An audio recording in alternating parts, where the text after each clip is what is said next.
Convocation, where heaven touches earth and purpose collides with destiny. This year, we declare with boldness and faith, it's my time. Get ready for an atmosphere charged with glory. Service will begin shortly. Please stand by.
Welcome to 2025, Holy Convocation, where the Spirit of God moves freely, where worship will shake the heavens, and where the Word will ignite your calling. Service will begin shortly. Please stand by.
We are excited you join us for Holy Convocation.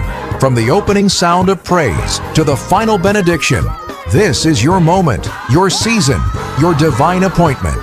Please share this service with your friends and family. Service will begin shortly. Please stand by.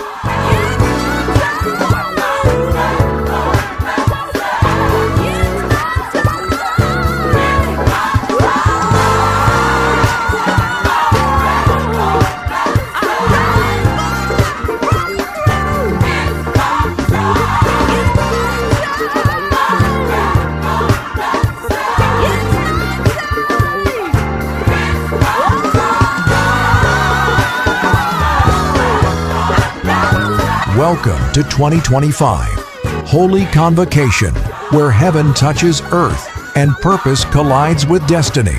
This year, we declare with boldness and faith, it's my time. Get ready for an atmosphere charged with glory. Service will begin shortly. Please stand by.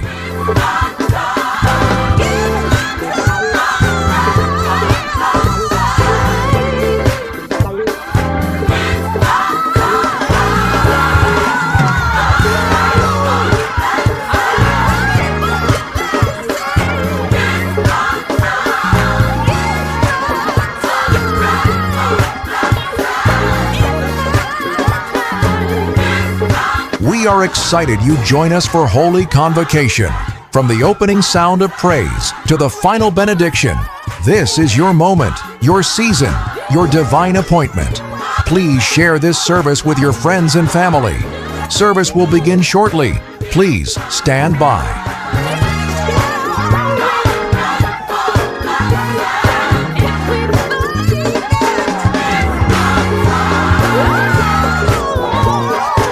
So lift your hands, open your heart, and shout it out loud. It's my time.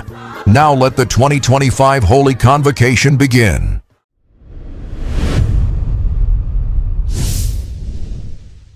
Well, good morning to all of you all that are greeting us online this morning. I'm Bishop David Brock, and this is the Right Connection Covenant Fellowship, our day session, day number 2, or day number 3, session number 2. As we continue talking about faith, family, and fitness. I'm grateful this morning for all of you that are joining me in the sanctuary and those of you that are joining online. I was preparing to come to the sanctuary this morning for our session, and I was thinking while I was preparing and getting dressed, and I read an interesting statistic, and we're going to talk a part of this, I know, from talking to our facilitator, where she's going to take us this morning in a part of her presentation. It is about financial health, or financial literacy, understanding money.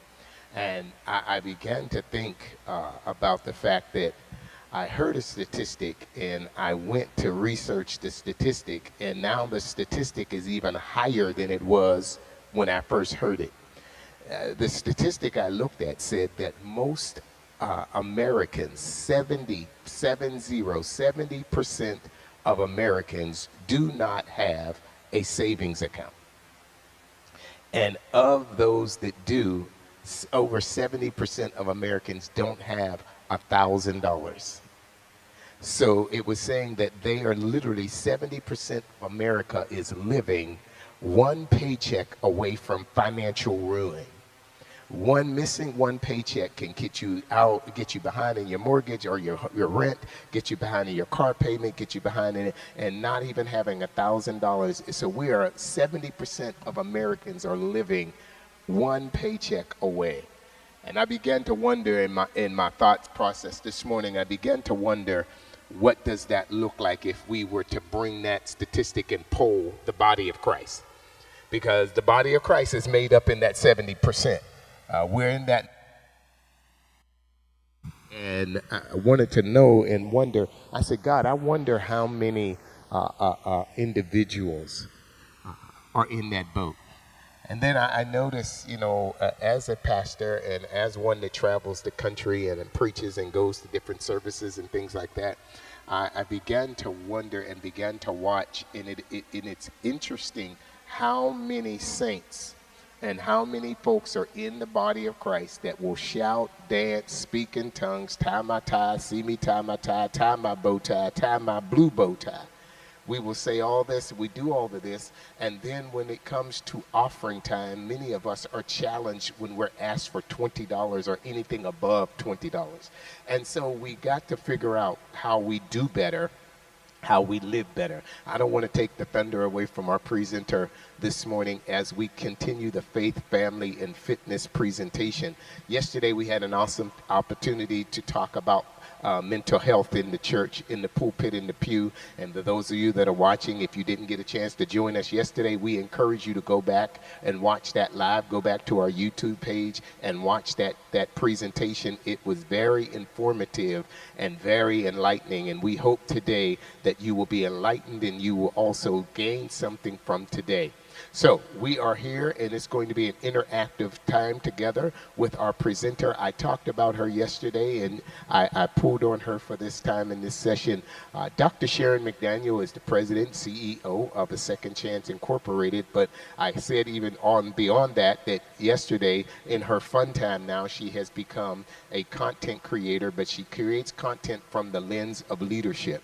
She is the CEO of Fashion Fusion magazine, and also you can get her, follow her on Instagram under InStyle, one word, InStyle PhD, all one word. You will find her posts there, and it's really fun things that is really fashion coordinated, a lot of information, but there's always information about leadership and about how we show up. So this morning, I didn't want us to continue to be a people that just show up any kind of way. So therefore, we wanted to talk about how do we show up in our family, how do we show up in church, how do we show up in a professional setting, how do we show up in our appearance, how do we care for ourselves and take care of our bodies and all that. So Dr. Sharon has a long resume that I will not get into because that will take us another 15 to 20 minutes if we began to talk about all that she has done. She is an accomplished author and just a businesswoman, an employer, a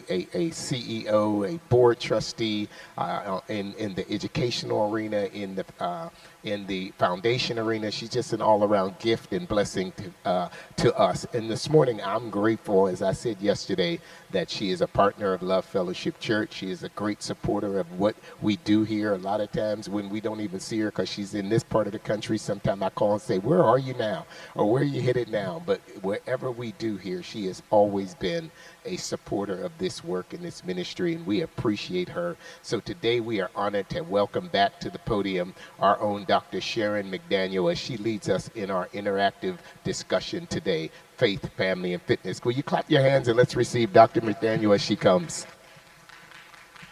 Thank you, Bishop. Well, good morning. Good morning. We have a small but mighty group this morning, so hopefully today you will get some information that will be fruitful to your soul. I certainly thank God for today and for Bishop asking me to be a part of this presentation and conversation this morning. So let me ask you this. So Pastor Keith is going to help me with the PowerPoint, and I'm grateful to that. So if I'm looking to the side or looking around, it's because I don't have it right in front of me, and they thought that these were my regular glasses. They just fashion, y'all. So I just wanted you all to know that that was just a part of the outfit today. So anyway, he's going to be helping me, and I'll look around. But I wanted to start with the idea of finance. So that's part of family. Bishop, you know, you kind of added some things and I took away some things and it showed up the way it is today. But I want you all to think about, what do couples or people and family, what do we fight about? At least one thing that we fight about. Money. We fight about money. And why do we fight about money? And Pastor Keith, you could put the PowerPoint up. But why do we fight? We'll go to the next slide. Why do we fight about money? The next one. Because we don't know how to manage money. But why is it that we don't know how to manage money? Nobody taught us how to manage money. And why did they teach us why didn't they teach us? Because they didn't know, right? So what happens is that we were not taught. Then we get into these positions. You know, many of us, our families have made sacrifices to send us to the university. And now we are in these positions, and I think the light is probably going to blind some folks. So y'all don't really need to shine on me, y'all. Just shine on the people. Shine on the people.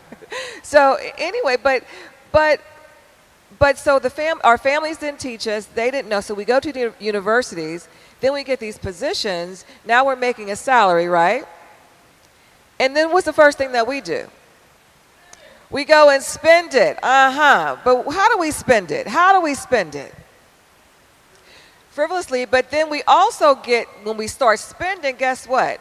There's something, and they used to, it's called algorithms now, before they just kind of look at your credit report. But what do? They send you a credit card, right? They send you a credit card. Let me tell you all something funny. When I graduated from Penn State many eons ago, they gave me a credit card. So the American Express was my first credit card. But guess what I had to do? I had to go buy a wallet with the American Express card to put the card in. So I'm like, I'm a student, I didn't have any money, but I bought a wallet with the credit card. Then there was this place called K. Barketti's. Melissa, I know you know K. Barketti's, you know. And so this is this fabulous shoe store. And I had been eyeing these shoes. I said, I'm going to go get these shoes. I did not have a job, but I had a credit card. Okay, I didn't have a job, but I had a credit card. So I got these little fabulous shoes, and they were like a couple of $100s and I'm right out of college, no job, but I had a credit card. Then, because you get the American Express card, don't leave home without it, then what do? They give you, I had a gas card. But I had a gas card, but no car. So how did I get a gas credit card, but I had no car? So then it just kind of spiraled. So I said, I think I was probably maybe in $5,000 worth of debt. And I said, God, if you get me out of this debt, I'll never go back in debt again. And that was when I was in my 20s. I think I was 21 or 22. And I've never been in debt again. And why? Is because I learned that debt puts stress on you. It really puts a lot of stress on you. And so from that way forward in my 20s, I recognized that I didn't need many credit cards, that I just needed one if I was traveling someplace. And then I would use cash. So today we're going to be really talking about how do we rethink our finances in our home, right? We have already talked about why we don't know about things, and how do we learn about money? We really learned about money trial and error. But we're going to talk about the mixture of what should happen with our finances as we think about the whole process. There's a method to the way in which we should be thinking about our finances, and many people don't know that either, right? So what I'm going to do is I'm going to ask somebody to pass out, Melissa, if you wouldn't mind helping me, pass out the sheet on our finances, because we're going to talk about the mixture. And Keith, Pastor Keith, you can take us to the next slide. So we're going to be evaluating how we spend money. We're going to be talking about how we spend money. Now let's talk, and this is a workshop format. So let's think about how we are spending our money now. We want to be transparent about that. One of the things I'll say is that I probably shop fashion too much. Now that I'm a fashion content creator, every time I'm looking at fashion, it's like, oh, well, I need that, but do I really need that? How many closets do I really need? And I don't need any of this. But that's why I recognize that I'm spending some of my residual resources on is fashion. So what about you all? What are you spending your money on? Let's talk out loud. What'd you say, Pastor Deb? So Pastor Deb, she said the same thing. She's a fashionista as well. Absolutely. That was my hanging partner, going to the stores and things like that. Other folks, what you spending your money on? Your residual income. Okay, Elder June, but what? Just going out to eat or clothes or shoes? Okay, all right. So those sorts of things. All right. Anybody else? What you spending your money on? I know what Pastor Keith is spending his money on equipment. He's doing camera equipment. How many cameras does one need? As Pastor Keith, he need about 20 of them. So he will go and he just donated some lights to me because he had too many lights. So what else are we spending our money on? Can I get one? First Lady, thank you.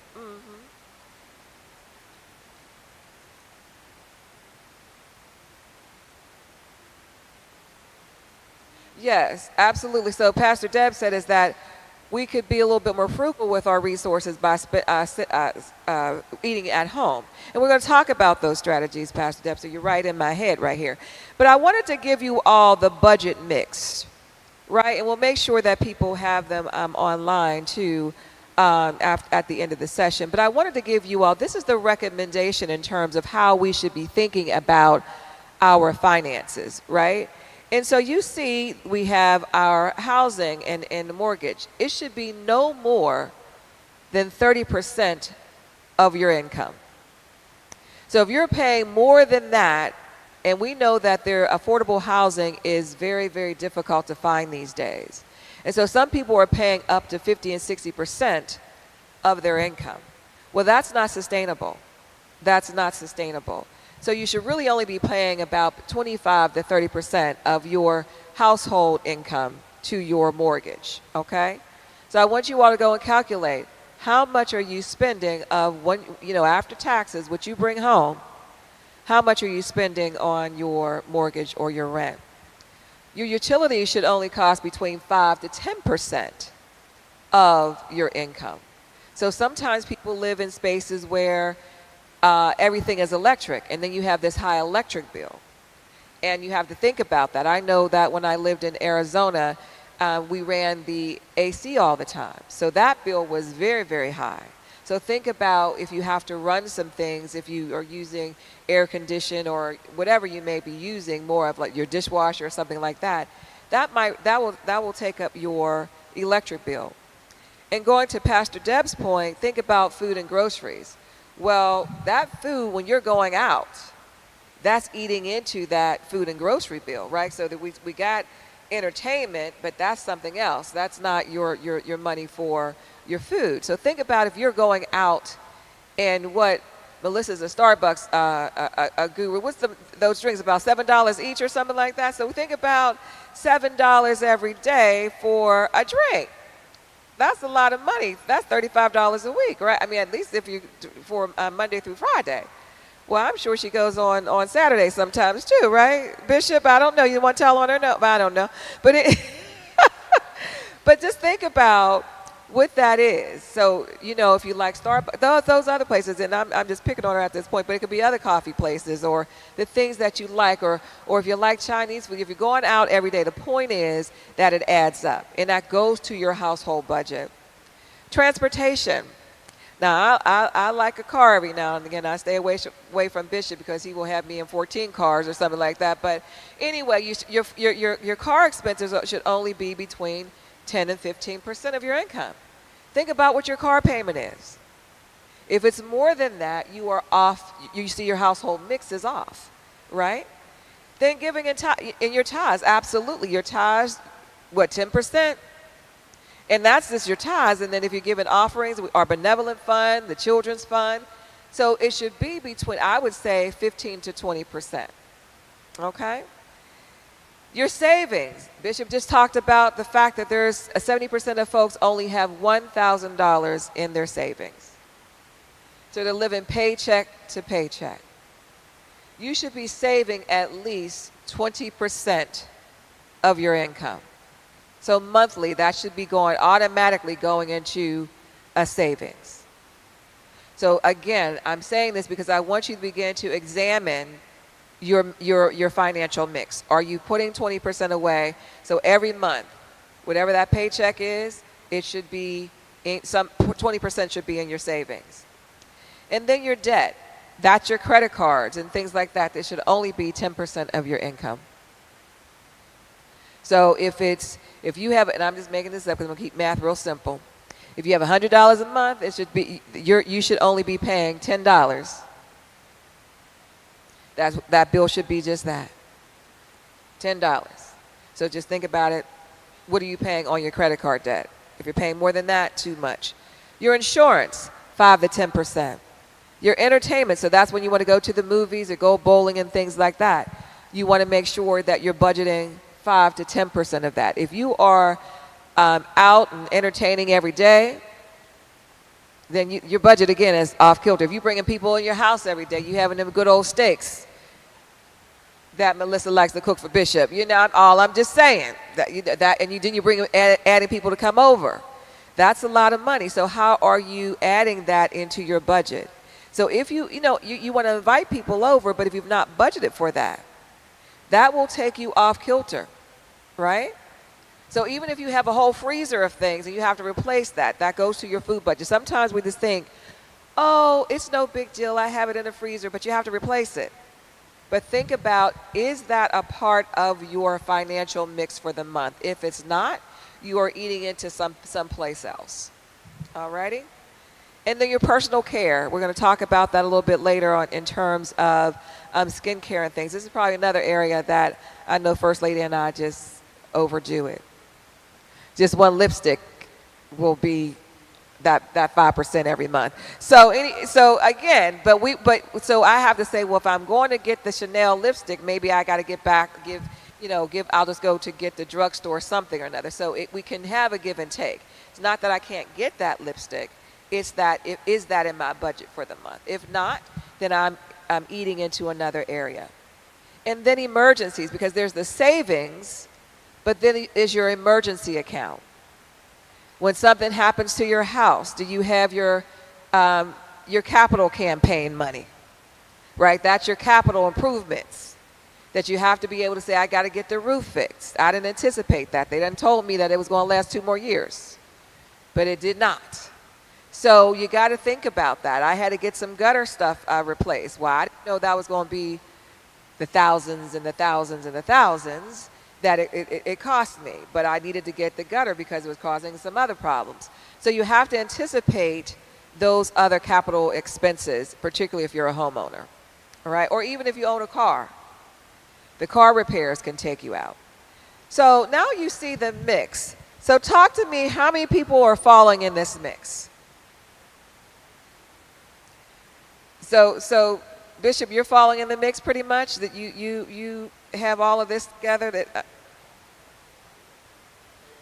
oh, failing. No, I didn't say failing. Oh, okay, you done added a word, failing.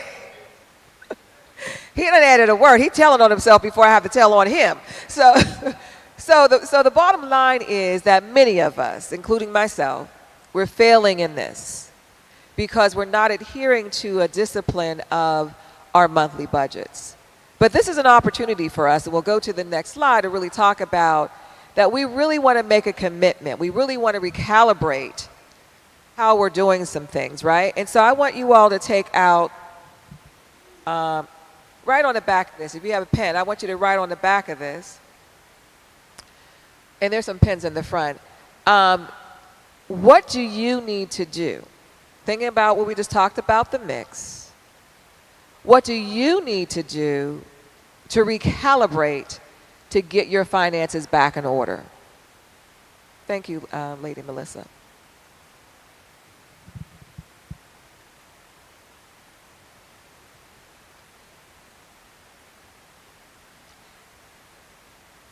So what do you need to do? So we're going to take about 5 to 7 minutes because I really want you to think about where you're spending your resources unwisely.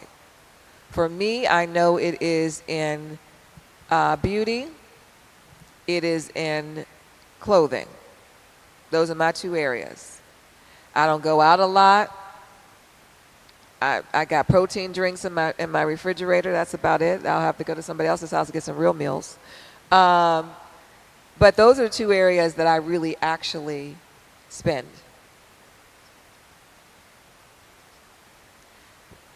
And so I want the people at home, because I went over the areas for you, and we'll make sure that we put any documents. We'll figure out how we do that after the session. But I want you to, at home, to think about this mix and where do you need to make some adjustments in your budget. Because one of the things that, Bishop was talking about, family and being able to have wellness, I wanted to start with finances because if your finances are not well, the family's not well. Period, end of story. You are, how they say, robbing Peter to pay Paul. I never understood that, but robbing Peter to pay Paul. And you are doing a whole bunch of things. You're living below your means. You're living below God's expectations for us, right? So when we don't have our finances in order, we're living below God's expectations because he wants us to live an abundant life. And when we don't do, and we're not in order, then we can't really operate in abundance. And so take 5 to 7 minutes and be very honest and transparent about where you need to shift your finances. And I already told you all what I need to do. I'm just going to take everything off my little phone. Because these phones will get you in trouble. They got you everything all linked. All you got to do is press send. And that's what happens right at 11:05 every night. Shopping is like the shopping demons just call. You're like, oh, you did not shop today. So I'm like, I rebuke you now. So I'm going to rebuke the shopping demons.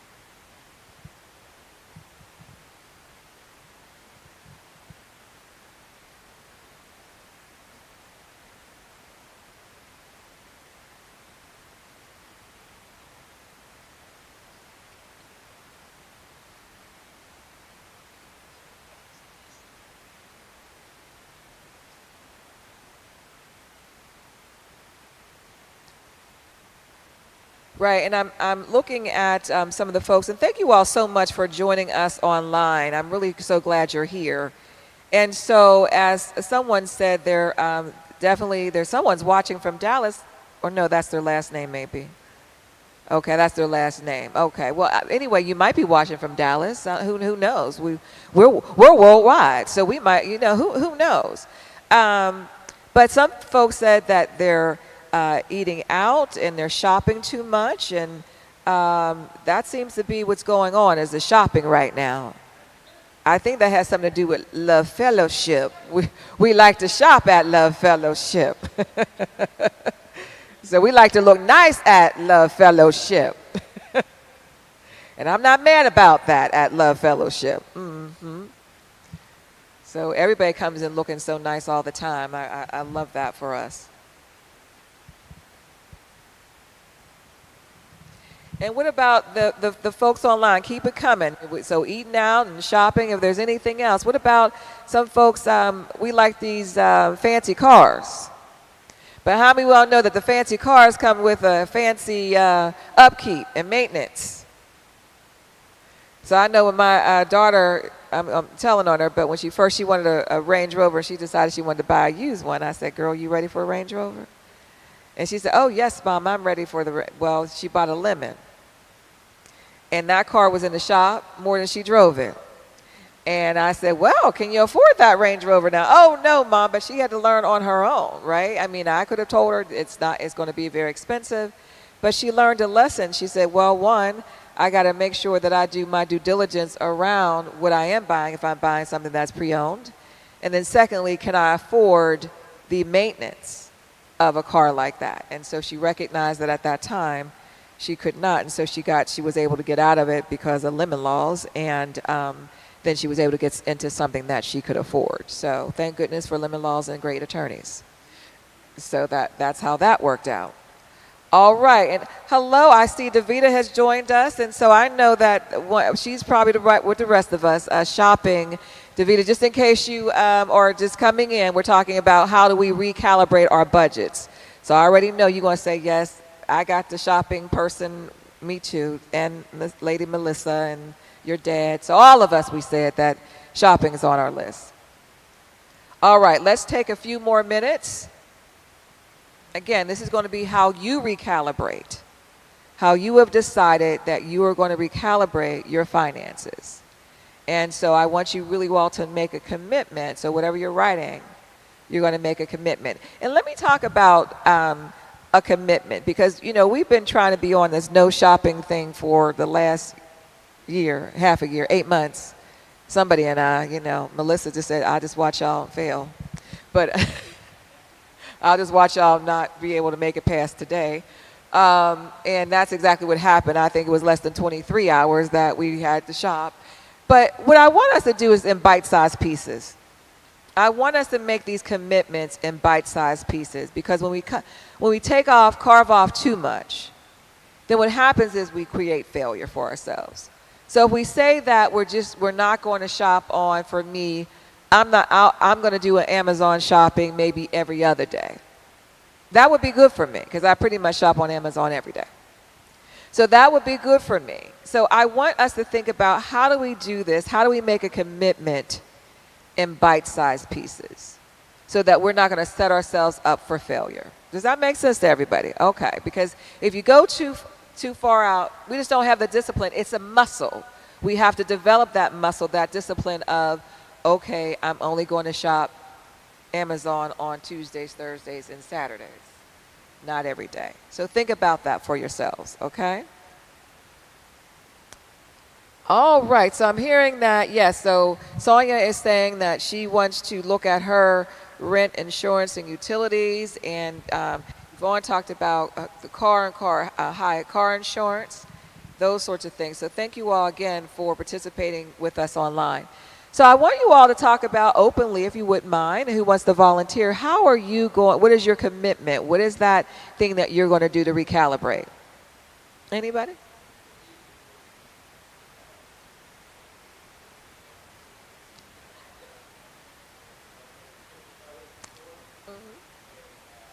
So and that means you, because I know who I've been in the car was like, oh, you want to go eat today?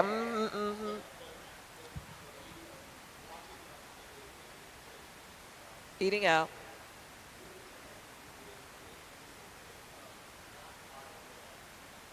Yes.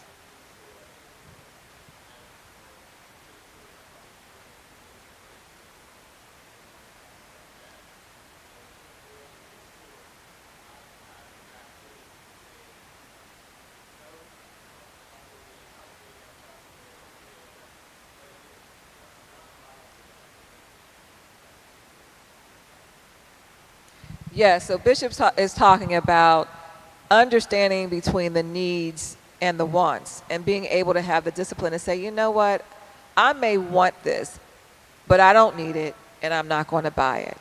Again, that's a muscle that we have to build over time because we are just conditioned to buy what we want versus what we need. Sometimes we might need food, but I see that outfit. So I'll fast today. We'll make up a fast, right? Because we want that outfit. So you need sustenance, but we're going to get that outfit. So, and I'm just joking around about that, but I'm saying that being able to create that muscle to say, you know what, I'm going to not get that right now. Another thing, Doc, is that because we like instant gratification, that's what that really is about. We may not want that tomorrow. So the fact of the matter is there's a strategy that people say, give yourself 48 hours. Give yourself 48 hours before you pull the trigger. And you may say, you know what, I really don't need it, nor do I want it. Right? And you go on to the next thing. So the next time we want to do some random shopping, because about 5 o'clock this morning I was random looking. But I did not pull the trigger on anything. I praise Jesus for only 10:56. But I did not pull the trigger as of 10:56 this morning. So the bottom line is give ourselves at least 48 hours.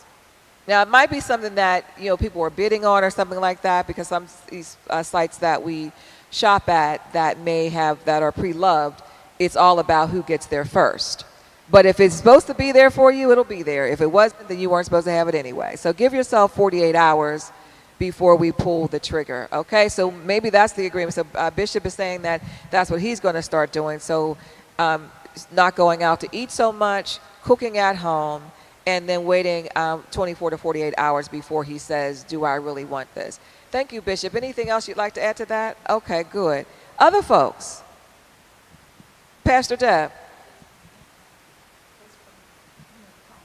Here's a mic. From the conversation, just boredom shopping. Just like laying in the bed and nothing to do, and you just pick up the phone. You don't need nothing. You're just scrolling. Yes. And throwing in dresses, throwing in shoes. Throwing in hats, throwing in everything that you don't even wear, right? Yes, just bought one, a straw hat. It's just on my dresser now because I didn't really need it. Yeah. So just trying to agreeing with Bishop and what you said, wait the 48 hours. And, I have eye challenge right now. Mm-hmm. But I did not let that stop me from that shopping. No, girl, I'm sure you didn't. I got me a magnifying glass. In fact, she made some adaptations, right, yes, to keep her shopping going on. Listen, and, just telling on myself, yesterday I was looking to what I'm going to wear to the morning session. And I looked over in this box and it was maybe 5 dresses, short skirts or something. And I said, well, when did I buy this? Where did these shoes come from? So everything I had on was some boredom shopping yesterday, and I'm going to agree to stop. I'm retired now. I got to leave some of this stuff alone. Right.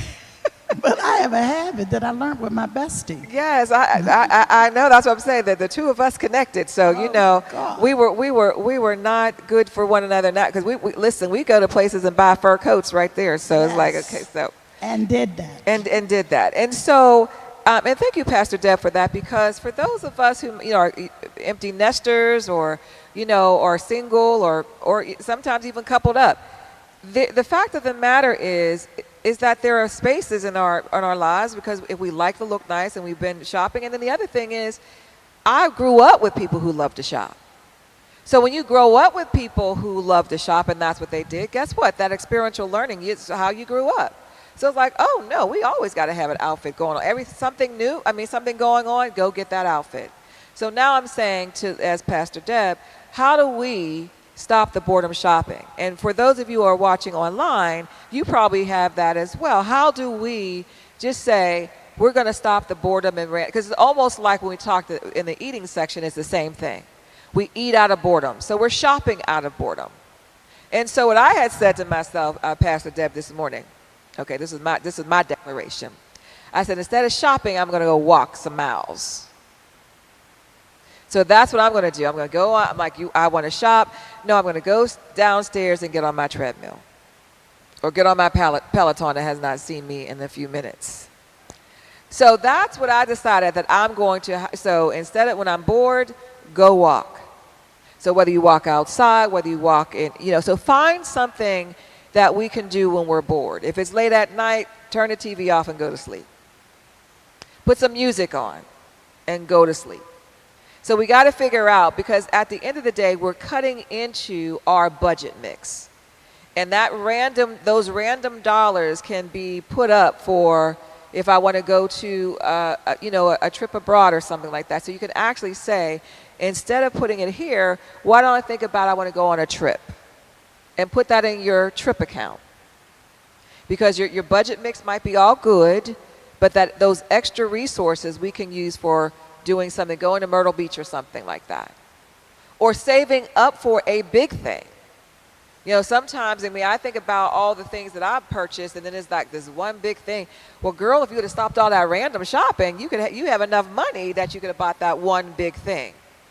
So even, Bishop, I'm thinking about what you were talking about. Maybe it might be that pair of Hermes shoes that we know that those are more expensive. But if I stop all the random stuff, then that I can say I'm going to do that, get that pair of Hermes shoes once a month, one thing a month.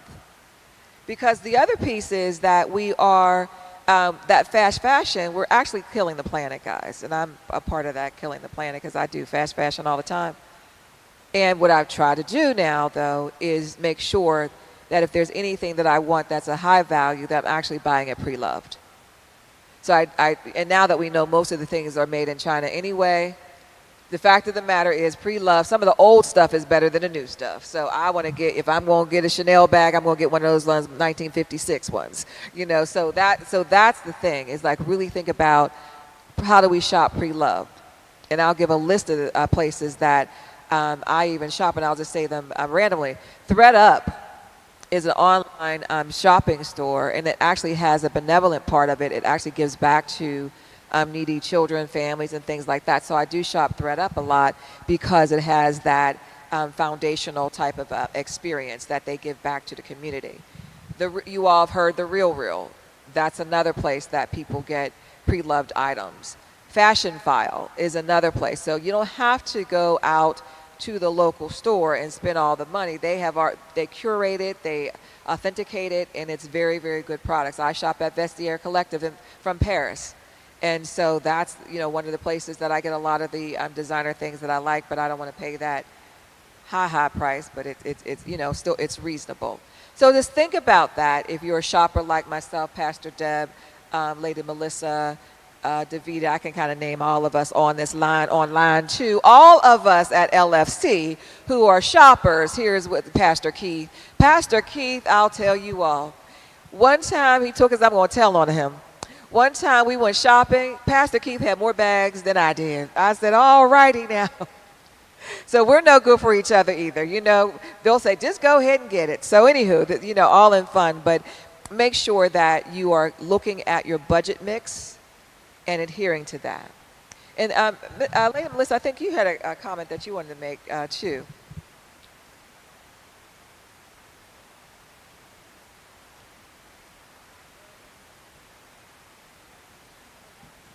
Know when something's going to happen, like with your car or something like that, and not freaking out when the red light comes on when you get in the car. So you have that emergency fund, so you figure out what it is and you can take care of it and move on. That's what I was thinking more, like that emergency more fund. Focused on my emergency fund and savings. Excellent. So Lady Melissa is going to focus on her emergency fund, so that if something goes on with the car, she knows that she can go pull from those resources and not have to worry about the rest of the budget mix, because she has that capital fund that will be for her car expenses. So now, I'm going to ask you all, whether you're homeowners, whether you are renting, you have cars, whatever you have, I want you to have a capital fund. And why is it capital? Because those are usually higher ticket items. And that's what we call in the business world our capital fund. So I want you all to just create a capital fund, and that's going to be a capital savings for your car, your roof, any of those high-priced expenses. And that's not for you to go in and say, let me tap into my capital fund because I saw those shoes. Shoes are not capital, okay? Even if they cost a whole bunch of money, they are not capital. Okay, I'm just saying to you all, because people say, oh, I need, so I'm letting you know, just like cars, they depreciate. Shoes, even though they cost a lot of, they depreciate more than purses. So shoes and cars, they depreciate. So you might spend a whole, for $1,600 on those Louboutins, but I'll tell you, by the time you resell them, they are less than half, maybe $300. So you spend a lot of money up front, but you don't get a lot of money for your value if you're reselling them. All right. Okie dokie. Let me see if there's anyone on line for us to see what's going on here. I just want to make sure I bring them into the conversation. So they're saying that they want to do the same thing. They're going to look at their expenses. All right. So let's go to the next slide, Pastor Keith. So we talked about what we're going to do, but here's another thing that we're going to do in the next 30 days. I want us, now you can do more than this. But I want us to begin to save $1 every day. For the next 30 days, save $1. Now, if you can save more, that's fine. But I want you to save $1. And why I'm starting off with $1?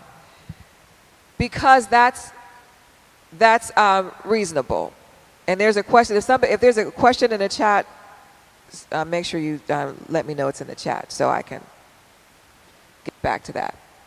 So I want you to save $1 every day for the next 30 days. Now you could just put it in, you remember how we had the little jars? Just get you a jar and you put $1 in your jar every day.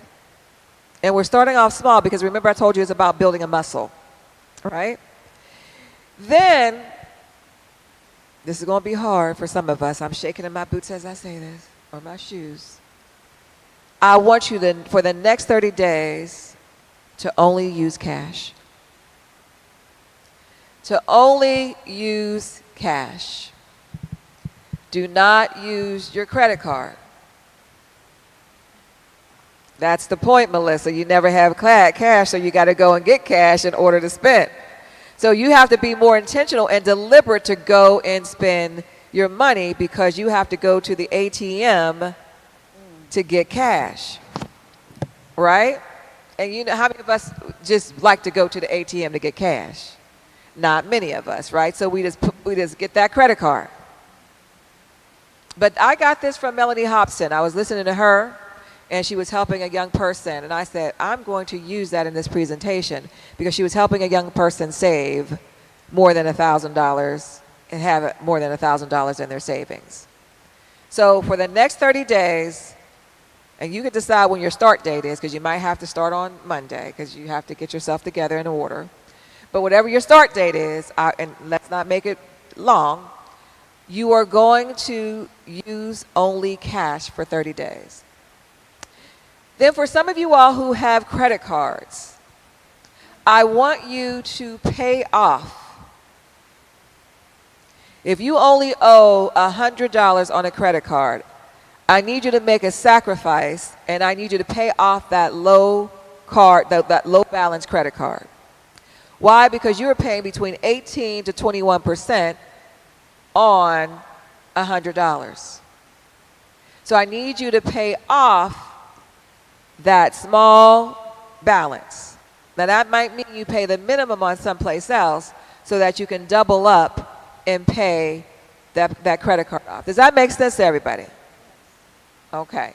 So we do not want to have that low balance collecting 18 to 21%. All right? The other thing is if we have other credit cards, I need you to pay more than a minimum. How many people know that they're paying that's a setup? That's a setup. You say, okay, you only have to pay $25 a month on something of $50,000. You're going to pay over $1 million by the time you pay that back, by the interest and fees and things like that. So I need you to pay more than the minimum. If you can double up, you can double up. I have never had a car payment that go all the whole time. I pay my cars off early. And the other thing I do is if I want a fancy car when I got my truck, I leased it first because it takes all the taxes off, and then I buy the residual out. So you do that, and if you have your own business, you can write it off your business taxes. You can write the mileage off. So you have to be smart about how do we go about leasing. Is the best thing if you are a business owner, 1099 if you are a consultant, because you can use that then as a part of your tax base, right? So if you're not that, but you can pay that double payment and get those pay your car off early, you're saving on interest fees. Okay, those dollars can then go back to your savings. So think about ways in which you can just reduce some of that. Then if you have a lot of debt, what I want you to do is see if you can get one credit card that you can consolidate everything into one. Because it's better to, and I mean consolidate it into one, but please don't rack it back up. How many people go and get these consolidation loans? They take loans out on their house and then they're back into debt. Not the strategy. You will never get out of debt. So what you do is you get a consolidated loan. They pay off all of your credit cards, and you just have one payment. So when you look at that, the interest rate is about what you were paying before, sometimes often very much lower. And you can be able to use those resources then in putting in your savings. So you have one payment, you've consolidated everything, and you don't have the headache of, did I pay this, did I pay that? You have one bill.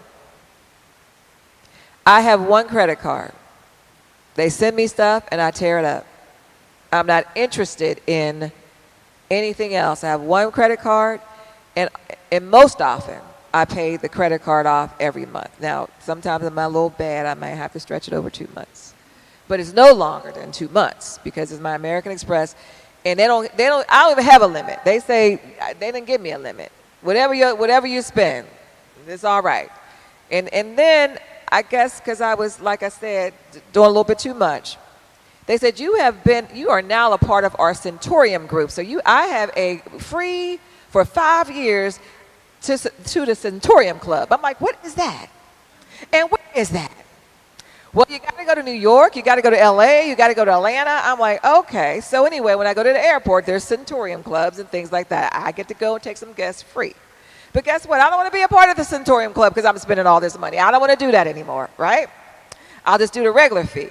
But anywho, but I do pay my American Express off very often for the month, if not, like I said, no longer than 2 months.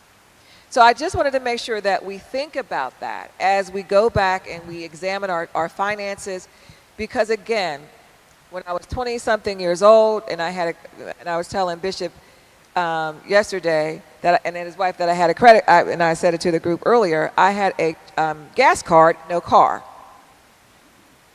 So I'm like, I'm never going to go back into that debt, and I have not been. So, and again, the other thing I'm going to say to you all is this. I don't know too many African American folks that don't have a side hustle. I got to let you all know. A side hustle is okay. And what I'm saying is you got skills, talents, and abilities. God has given them to us. How do you use them and monetize them? So that's the other thing that I do is make sure that I have a side hustle. I have about 14 jobs. And I'm all right because the way I like to move about the world, I'm okay with my 14 jobs because it allows me the lifestyle that I lead. So that's the other thing. Don't have champagne tasting. You don't want to have a side hustle. Okay? So have a side hustle. And again, it's really about the things that you like to do that are fun. If I like to talk at folks, if I can put a curriculum together, those are the things that people need. So you have a skill set that people need, develop that into a business. Develop that into a business, and that's your side hustle. Okay? So how many people know that they have some skills that they can develop into a side job? So I'm challenging you all to do that because that also helps you with your finances and allows us to live that abundant life that we seek. And I'm not saying kill yourselves. No. Do I look like I'm killing myself? I'm not. No. I manage my positions very well. Because some positions I only have to go to once a month or once a quarter. So, but they're still paid positions. So how do you all do that in the way that it's not going to tear you, but it's going to also bring value and joy to your life because it's something that you like to do? That's fun. Okay? Any questions for me? And if there's any questions in the chat about how we're going to recalibrate. Yes, ma'am.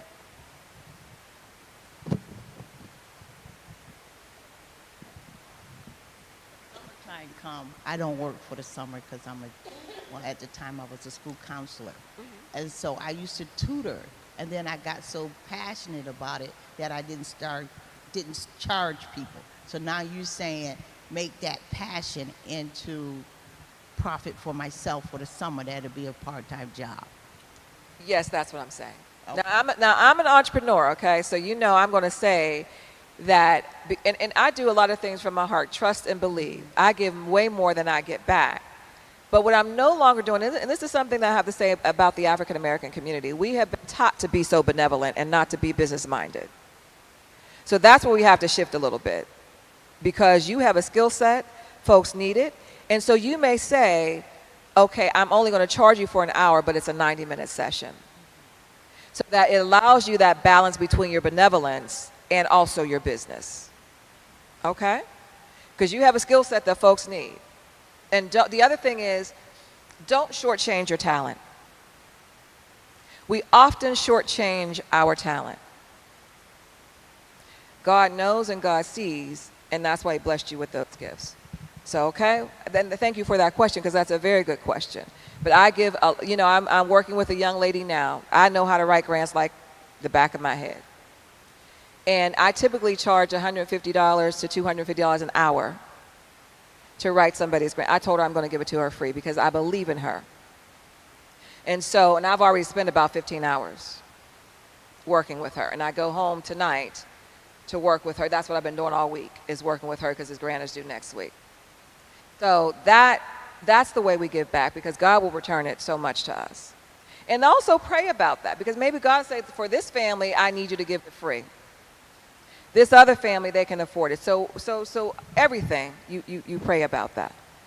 Other questions? That's an excellent one.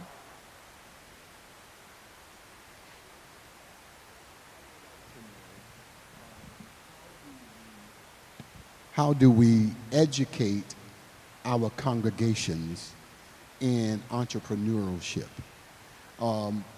We know what the scripture said. Paul tells me, I pray that you prosper and be in health as your soul prosper. Many of us theologians don't have the financial background, and we want to emphasize wealth and generational wealth.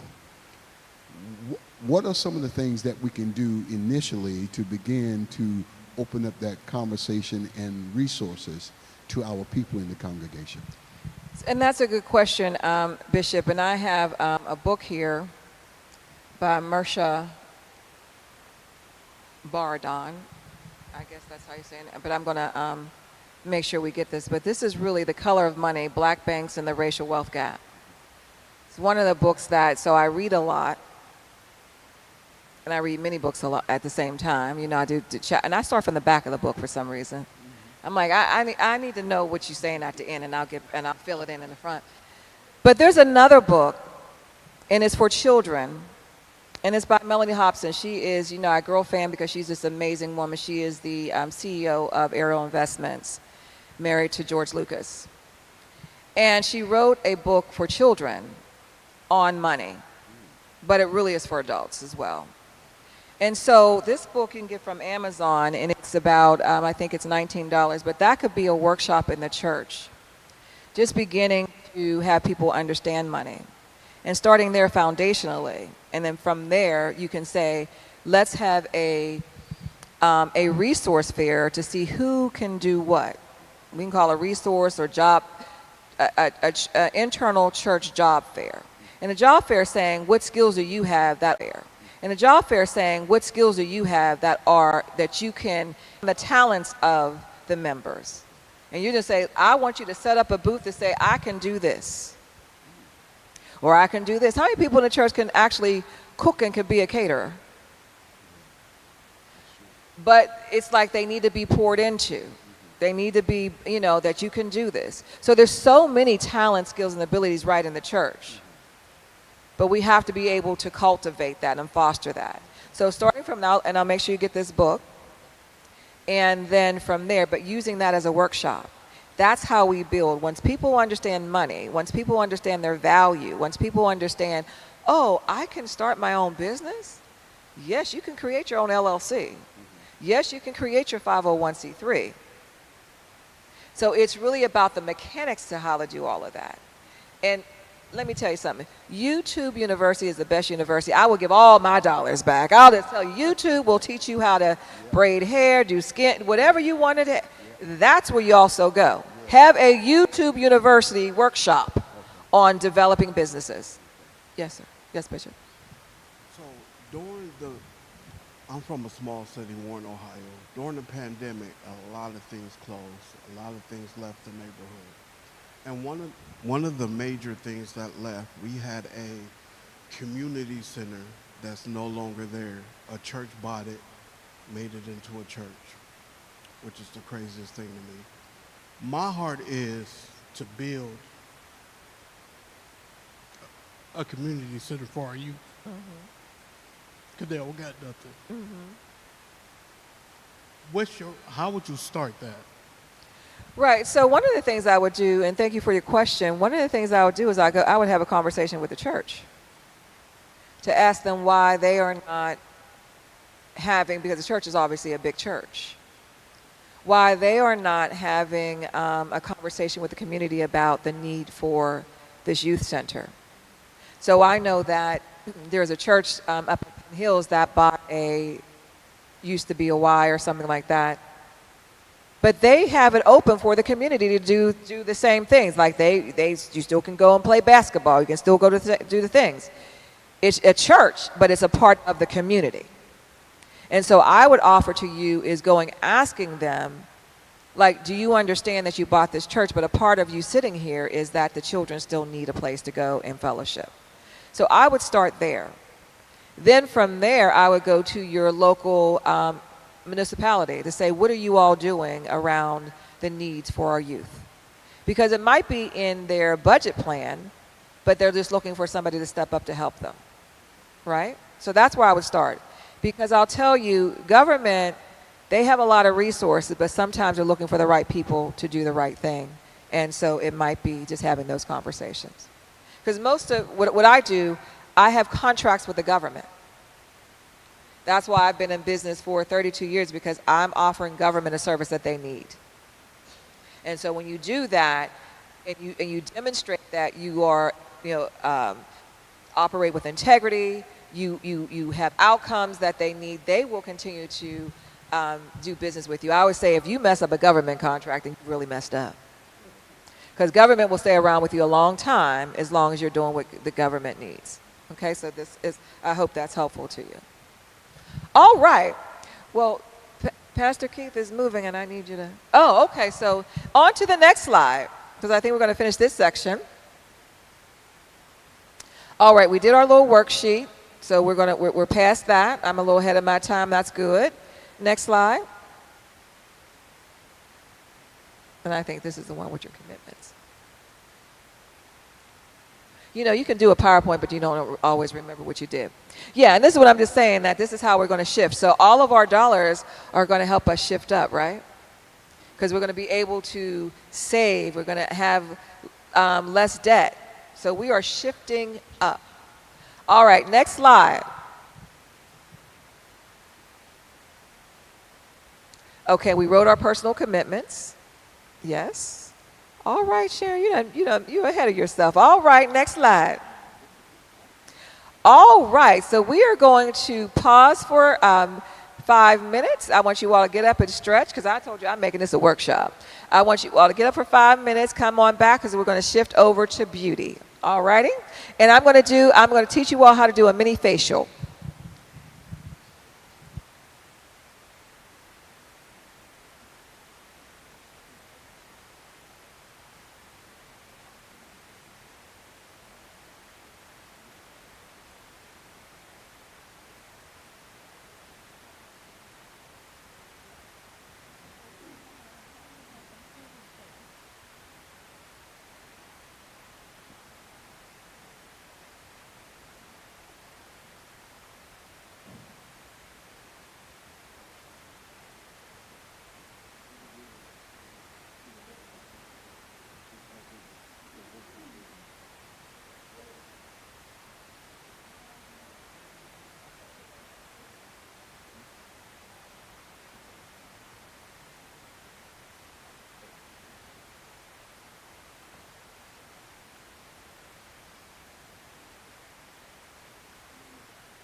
Yeah, I didn't turn it all the way on. So what happened, and this is going back to talent, skills, and abilities.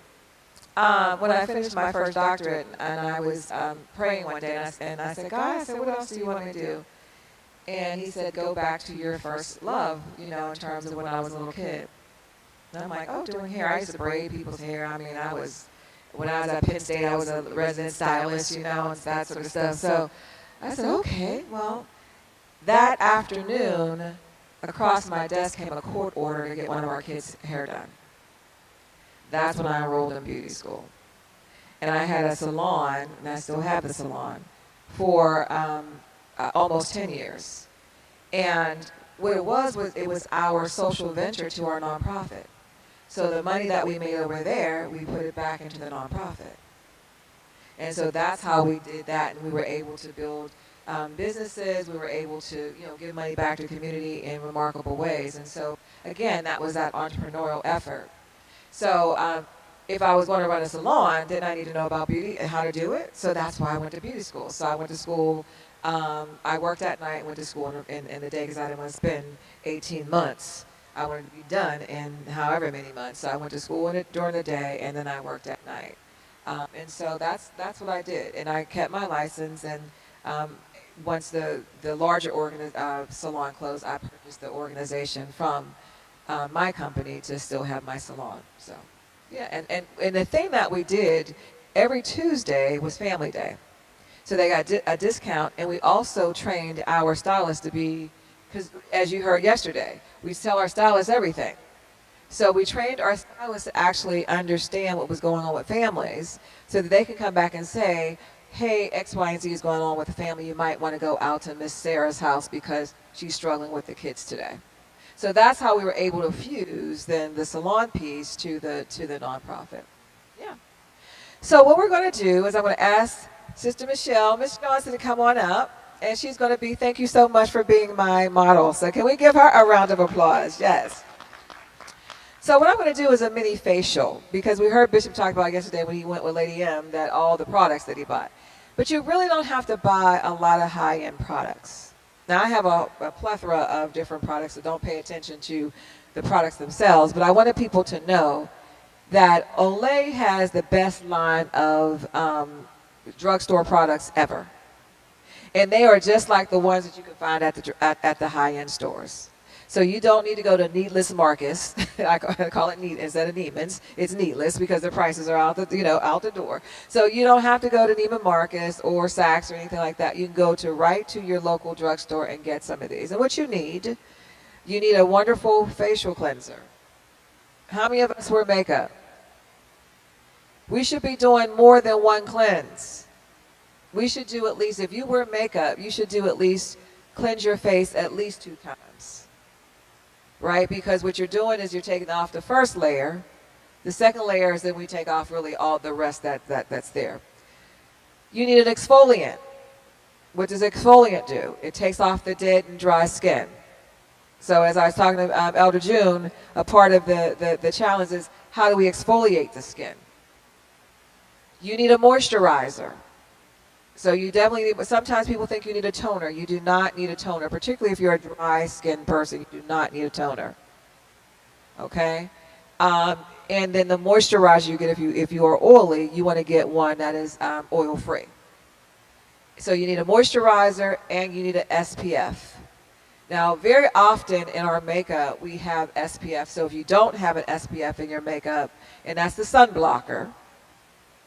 Black folks, we need sun blockers. We got a lot of melanin, but we don't have the sun still penetrates us. And how many of you all know people don't think that you wear sunglasses in the when it's cloudy? The sun is still there. It's just not right in your face, but you can actually wear sunglasses when it's cloudy because again, it becomes a barrier. So we need that barrier to our skin. So you should be wearing sunglasses. If you wear regular lens, just get the ones that will, what do they call them? They'll go dark when you, transitions, is that what they're called? Okay, because you see I wear fashion ones, so I can't see y'all, but I got the fashion on. So anyway, I can see close. I can't see all the way back there. But anyway, transition lens, because so you can also have that protection. So what I'm going to do with Michelle is give her a mini facial, so that I can show you the techniques of which you should be doing, because some of us take wash rags and go like this. Well, you're really actually tearing up your skin. Some people don't know that you drag down your skin when you're putting foundation or your moisturizer on like this. You should be putting it up. This is good too. You should be lifting your face and your skin up. So I'm going to show you all how to do just a mini facial, okay? So Michelle, I'm going to ask you to hold the mic while I do stand behind you. So, and I don't know, this is somebody's online, I don't know what they might want to be talking about. But this is warm water that I'm going to take 2 rags. I'm going to put that in my warm water. But I'm also going to drape her. So if I was in a salon, I would drape her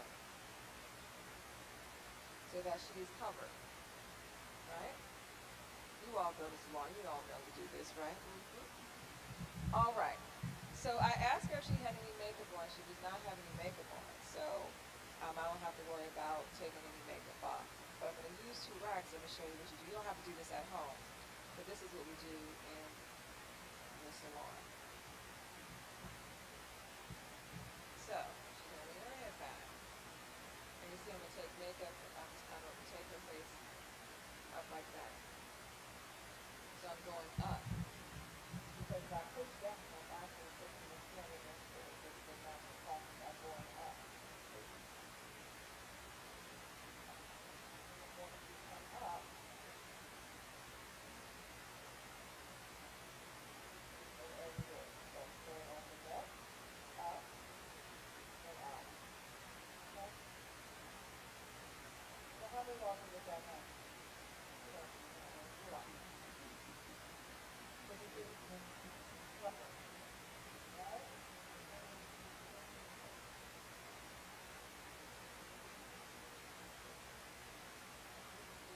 Always at this level, at this level, and at this level. Back into the hairline.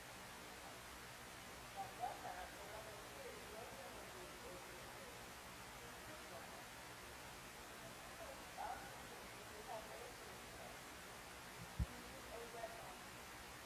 Now some people are afraid of retinol because they think that but nowadays you don't have to worry about that. A retinol is going to help with fine lines and it helps with only have as you go into the top, I have something to I hope you can see that.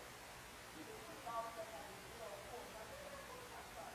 But it is possible to have to make sure that you can use a retinol. And I'll tell you, they have a whole line of retinol purple line. And they actually are why I use it and a retinol so it also has a folder that you have to bring with it. So what I'm going to do is again, I'm going to work up. I'm going to work up. Okay. I'm actually coming to my face. For the way. And what that's doing is actually taking this good monoxide. Okay. It's done. If you look at the daily life, you can actually have clear skin. And that actually helps your makeup or your moisturizer will actually go on much better. Or maybe somebody else can kind of hold it on.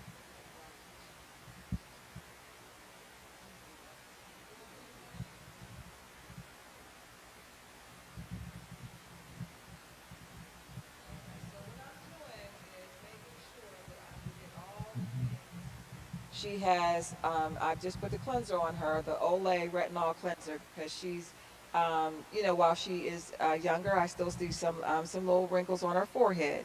So that will help her with her wrinkles on her forehead. So now I'm going to go to the water again. We're going to go back the way we did before. Now, you don't all have to do this. Like, this is just what professionals do when we're working with people. We don't, we're taught these techniques, but at home, you don't have to do all this.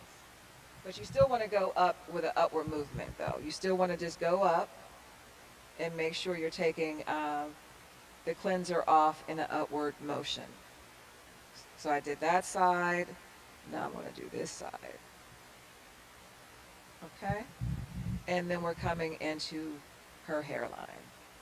Now, typically, if I was in a salon, I actually would also put a cap on her so that I would not be going into her hair. But that's what we do at the salon. So she will have a cap, so we're not going to mess up her hair in any way. So ask my client how she's doing. How are you doing, Michelle? Fantastic. Thank you. Very good, very good. Thank you so much. So this is supposed to be really an opportunity for people when they're getting facials to relax. This is a part of your overall wellness, so to relax and to enjoy the process. So it really is to be smooth, and thank you so much for making sure that I get this so that people online can hear me. But I wanted to make sure that I was demonstrating some things for you all. Thank you. Okay, make sure I'm careful. Thank you, Lady M. See, this is all this teamwork. Alrighty, I think that's good. Okay, so now I've done that. So what I'm going to do, remember this is a drape, so this is a towel. So what I'm going to do is just dry her off. Okay, I'm going to just dry her off. And now we're going to go in with, we're going to go in with moisturizer, okay? Now again, because I'm a lady of a certain age, I kind of use several moisturizers. Now, and again, Olay has the products. You don't have to have these high-end products. You can go into the drugstore and get the products. I happen to be using Clarins at this point because that's what I use. And that could be a little bit pricey. But again, I want people to know that you can get quality skincare products at the drugstore. And this is for men and women.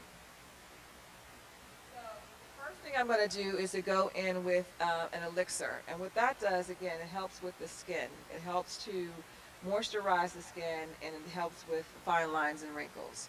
And so you can get one that just says it's a serum. Olay has a serum for it's anti-aging.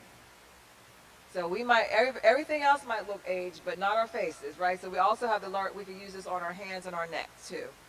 Okay, so I'm going to go in. I'm going to do 2 squirts. I'm going to rub it in my hands, and then I'm going to go up. You see how I'm going up? I'm going up. This is how you do that. You go around here, you go around here, right here, but you're always moving in an upward motion. You get here, you watch your eyes.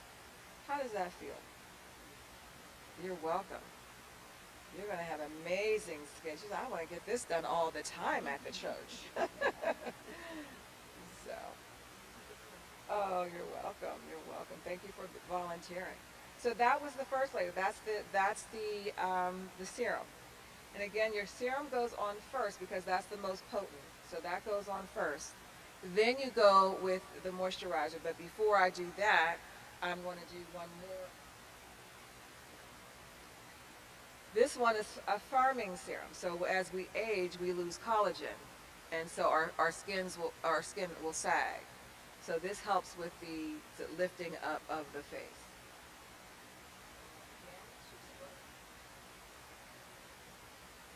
I'm going to rub it in my hands because it's nice when when it's warm. Like nobody wants a cold something coming to their faces. So part of the reason why we do it through our hands is so that we can warm it up.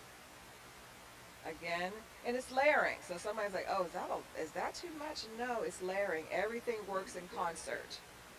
So we are just layering. Now trust and believe, when I'm at home, I'm not this gentle with my face either. So, the way we all do, I'm not always going, oh, okay, I got to get it done because I got to go to sleep. The other thing is, we do not, let me tell you what we do not. We do not go to sleep with makeup on.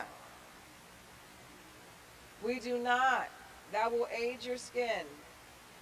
But if, for some reason, because we've all been there, that you go to sleep with makeup on, you must do a mask. You must do a mud mask that will help get any impurities out of your pores. Because that when you think about For those people who have acne, and sometimes it might be cystic acne because it's hereditary, but for those folks who get blackheads and things like that, sometimes it's just because you have not cleansed your skin well. So we got to make sure that we go in and we do not fall asleep with our makeup on. If we do,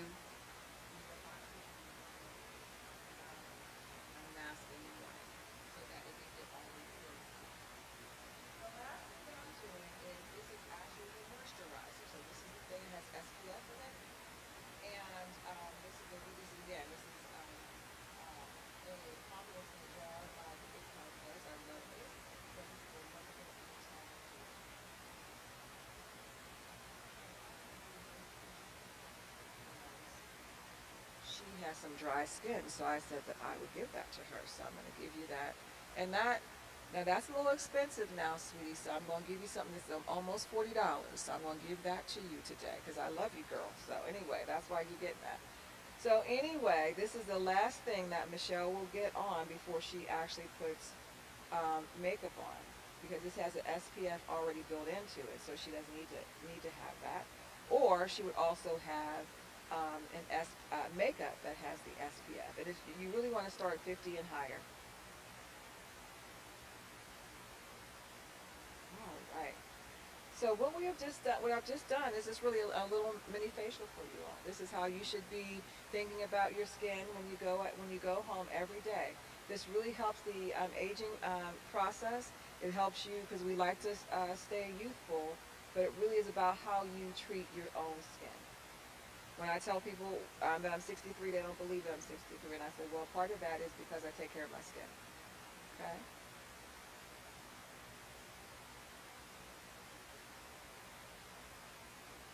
And so sometimes what we do is make sure that we're doing the spaces where you get tension, and that's why we do what we do like that. All right. Well, you are done. I'll just tell you, can we give her a round of applause? And you see your glow, and you are so welcome. Yes, sir.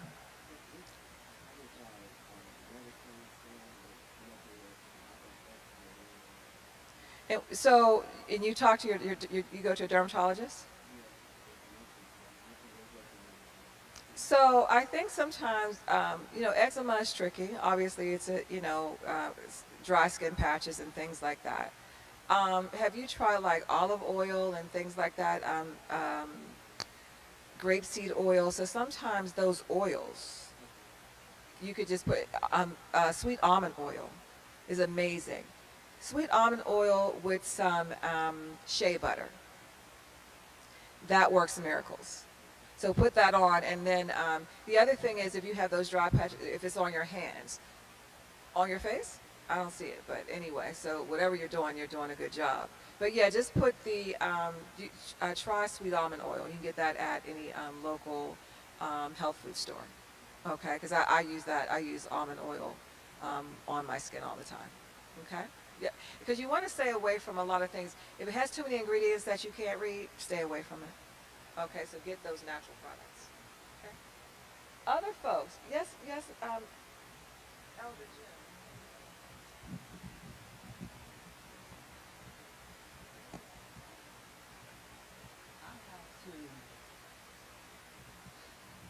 I have to shave. For some reason, the women in our family has that hair that grows up under here. Mm-hmm. So when I do it, I try to wipe with alcohol. Is that good or bad? No, alcohol is okay, yeah. But you have to be able to make sure that you are moisturizing, because alcohol is a drying agent. So you have to make sure that you're moisturizing. So when you, once you shave, make sure you do your alcohol, and then, because that really is closing up your pores too, and then use that moisturizer. The other thing is, and I meant to bring it, because as we age, we do get random hairs, because our estrogen level is decreasing. So that's what happens with women. Our estrogen level is decreasing, so we see like we're having more facial hair. It's because our estrogen level is decreasing. So I actually have an epilator that I actually use on my face. It takes the hair. It like actually is pulling out the hair at the root. And so, and I meant to bring it. So I'll let you know. But I get a lot of my things from QVC. So you know them random nights. QVC will have that epilator that you need. So anyway, so I try to stay away from QVC too. But yeah, you don't want to shave. We don't want to shave our faces, ladies. You want to, if you do anything, you want to pluck them. But you don't want to shave because shaving actually increases the growth. So, Jim, there you go.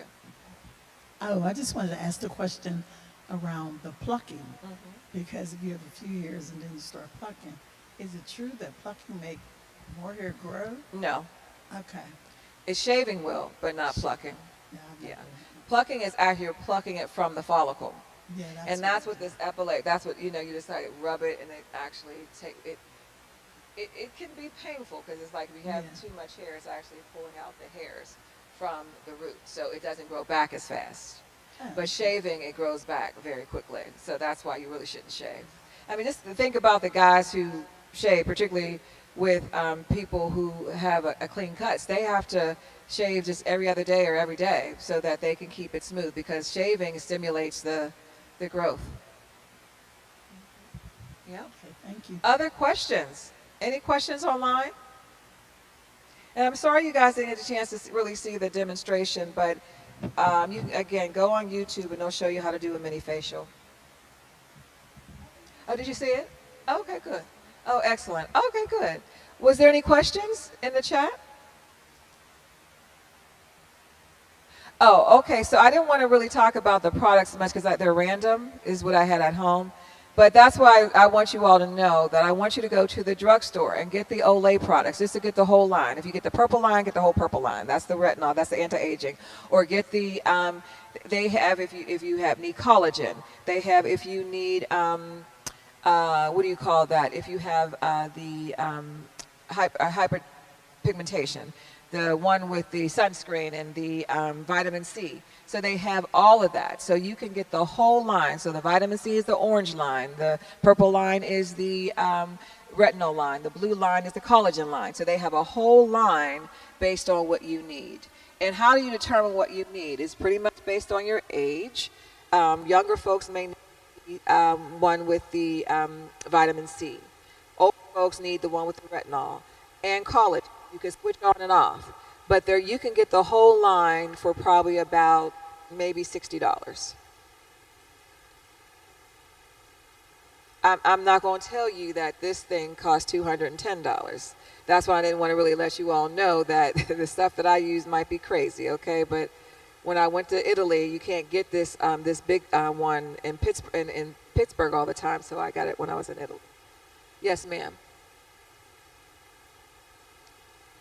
Waxing is good. Again, you have to make sure that there's a routine in terms of waxing. So typically if you wax, you go once a month. But that's the same thing. It's exfoliating and it's an extraction process. That's what waxing is. And that's why I use the epilator type of thing versus waxing. Because waxing for our skin, depending on your skin, it could be very, very harsh. I can't wax because my skin is too sensitive.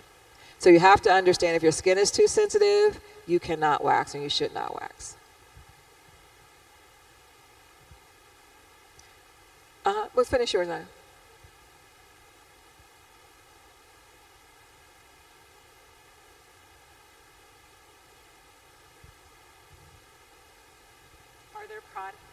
Are there products that, if you say, for example, you wax, that maybe you should stay away from because of what it does to your skin? Yes, absolutely, and thank you for that, ladies. So yeah, if you're waxing, you really want to stay away from anything that's going to be harsh, or like, you know, when Elder June was talking about alcohol. You want it because that's going to sting. So you really want to stay away from a lot of products that have any alcohol content, right? You really want to kind of just moisturize and give yourself a day or two so that your skin, because your pores are open. your skin is open. Your skin has just had something harsh happen to it. So you want to let it calm down, and then you can put those regular things on. And you might want to do a test. You get a wax and say, well, I put my moisturizer on, and let me see if it works, like on a patch. And if it burns, you want to stay away from it. You're not ready. Okay? So thank you for that. I have a question. Yes, ma'am. As African American women, myself included, I inherited dark circles under my eyes. So I do get a facial once a month. And I think I use vitamin B for the darkening of the skin. But I do put cream under here and concealer because I inherited from my mother, and most of all, my sisters have it. So I did some research, it's circulation of the blood flowing real slow. But that's another thing that I'm concerned about is the dark circles. So it is hereditary, right? And so they have vitamin C patches that you could put under your eyes, right? Because it'll help lift the pigment a little bit. But it is what it is. But guess what? I have a trick for you. So before you're putting on your makeup or even your concealer, what you want to do is get an active agent that really is actually a red concealer. So I'm not sure if you've ever seen it, but Makeup Forever has a concealer, and actually the red cancels out the dark circles. So you want to, and I'll make sure I send you the link to it. But it actually is red. It's red. You put it on under the dark circles. It lightens when you put the makeup or the concealer on top of it. It cancels out the darkness. So that's one of the ways. So even if I have a dark mark because of hyperpigmentation, I'll use the red over my face. Absolutely. So, and you're beautiful with the dark circles. So I didn't even know until you said so. I didn't even know. So anywho, other questions? This is good. Anything else on skin? All right, well, we're going to go to our last segment because I know we're a little bit over, but we started late, so I'm taking my 2 hours. I'm taking my 2 hours. All right, we are going to go on. I'm going to ask Lady Melissa if she would help me do these last two. So the last section, and we'll skip ahead to the fit. So we'll go ahead to our next section, and if somebody can help me move this stuff, thank you so much for working with me. And your face looks amazing. Glowing, glowing. Thank you, Bishop. Okay, we can move ahead in PowerPoint. And I think we're talking about fit next, just your outfits.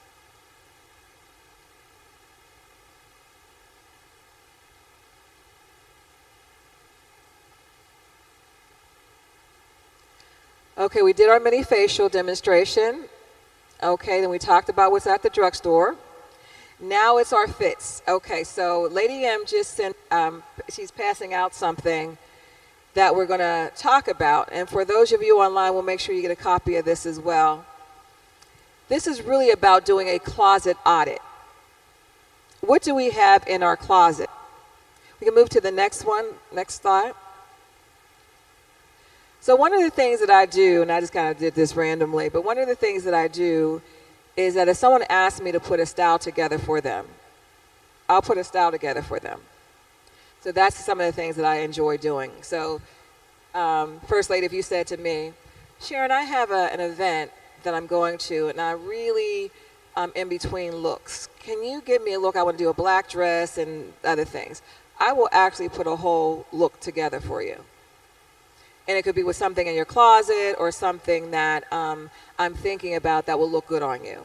So I've done that for Lady M a couple of times and other folks. But I just kind of put this together because this is what we should be doing when we go to our closets. What is it that we have in our closet? Do we have a hat? Do we have a shoe? Do we have a bag? That's what we're going to do with our closet audits. We should be going, if we know that there's an event, or we're getting dressed today. Like when I went, I said, what do I want to put on today? And I knew that I needed to be comfortable because I was going to be standing the whole time. And I knew that I wanted something loose flowing. And I said, listen, I have stuff with tags on them. So this Zara skirt was probably 2 years old. This top is about a year old. And I said, okay. And these Chanel slides are a pre-love that I got last year. So there's nothing new on, well, these might be from Amazon, are probably the newest things, and they're dirty. But these are from Amazon, and they were $14. So what I'm saying to you is that I went to my closet, I shopped my closet to show up today. And that's what we should be doing, is shopping our closets, not because we have enough stuff. We have enough stuff. But the issue is, how do we plan? The issue is, how do we plan? And do we even know, do we remember that nice find that we had back in the closet? You know, sometimes we're like, whoo, we do a closet clean out or something, or we're looking for something else, we find something else. Okay, I got the amen corner over here, must happen. It must happen to all of us, right? Like, oh my gosh, I forgot I had that shirt, or I forgot I had those shoes. But that's how we plan. So doing our closet audit will help us understand what we have. So let's look at the document. So what does it say we should be doing? Now, put me on there because I want y'all to know I do like the New York Yankees. And my grandson is actually at and be praying for him. Love him so much, and he's such a great kid. He is in Florida right now. He was invited of 120 young people across the country. He was invited by the Major League Baseball to do, they have a camp for would-be young people who are in high school who are baseball players. My grandson is an amazing baseball player. He's in the 10th grade. So keep him in your prayers, because he tells me that he's going to the professional league. And I'm like, all right, sir. All right, sir. I'll be right there with you. Absolutely. So he's at that, whatever they do down there, but it's in Florida.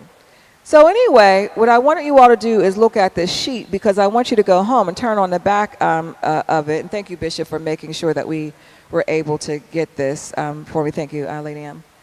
But I want you to do a closet audit, and I want you to think about how many pants do you have, how many dresses and jumpsuits and the outerwear. I need you to begin to count the colors.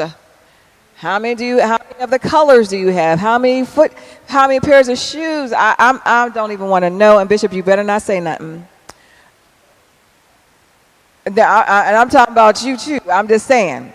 How many pair of shoes do we have, Lady M, Pastor Deb? So all I'm just saying is, this is going to help us with our finances. Remember, we started with finances. We talked about we can get nice skin care products because we now have some income because we're saving.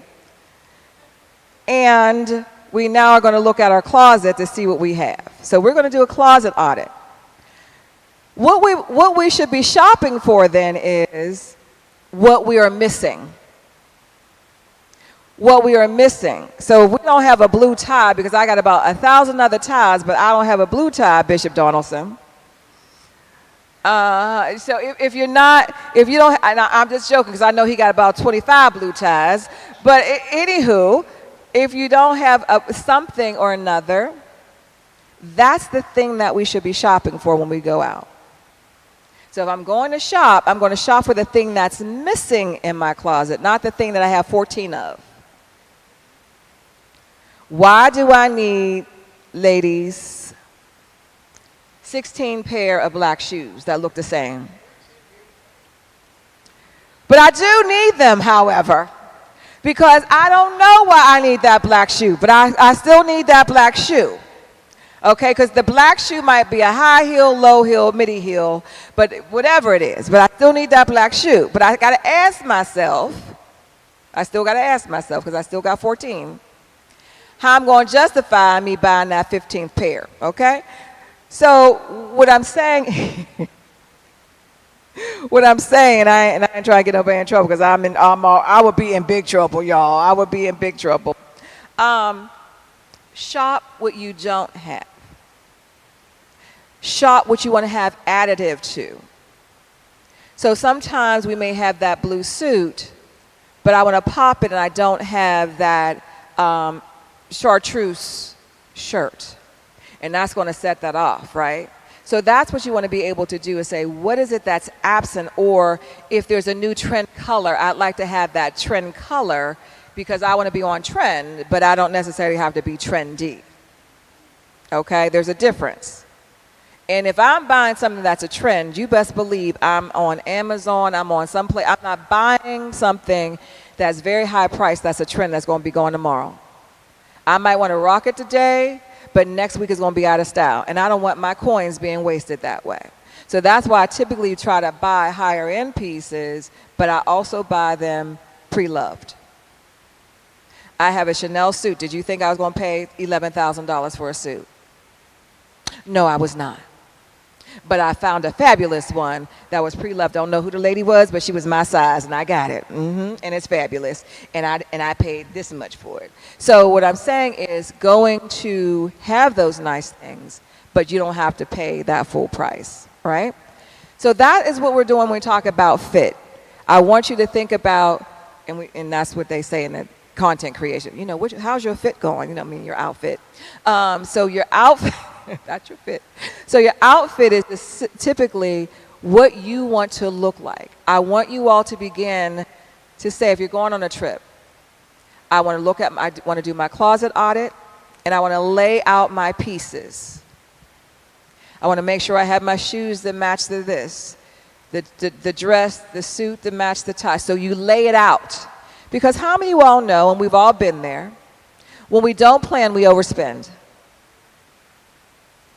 When we don't plan, we overspend. Because I know I have a short set downstairs, but I didn't plan. And I'm leaving tomorrow. So what I'm going to do, I'm going to go right to wherever that store is I'm going to go to get that outfit that I really didn't need because I didn't plan. So if I'm planning my outfits ahead of time, then I'm going to be looking for where it is, and I know that I have it, and I'm going to put it together. How many of you all know that in order for me, and I know it's a challenge, and you all know, I'm so proud of myself that I was here on time every day. Every day. Y'all don't know I need an extra 15 and sometimes 30. But anywho, I say when I'm on time, it's because I have to lay out everything. If I don't lay out everything, I am confused because I have too much to look through. So I got to lay it out the night before. If I'm trying to plan my outfit in the morning, I might as well be online. I might as well be online because it's not going to happen. Am I stepping on somebody's toes? I'm not sure. I'm so sorry, y'all, but I'm talking about my story, okay? This is Sharon. I'm being truthful up in here about me. Now, if it's applicable, I don't know, but I'm just saying. So I have to lay out everything, down to the earrings, down to the shoes, down to the purse, because otherwise I got to go and look at stuff, and it's too much. It's too much. So I want you all to begin to lay out your things the night before. The other thing I want you to do is try it on. I need you to try it on because if you try it on in the morning and something didn't look right, you got to start all over. Is that not right? We got to start all over. Then your house, I don't know about you all, my bedroom looks a wreck because I got everything all over the place because I done done through stuff. I don't know. Am I stepping on toes or something? I don't know. I'm just saying. Yes. Uh-huh.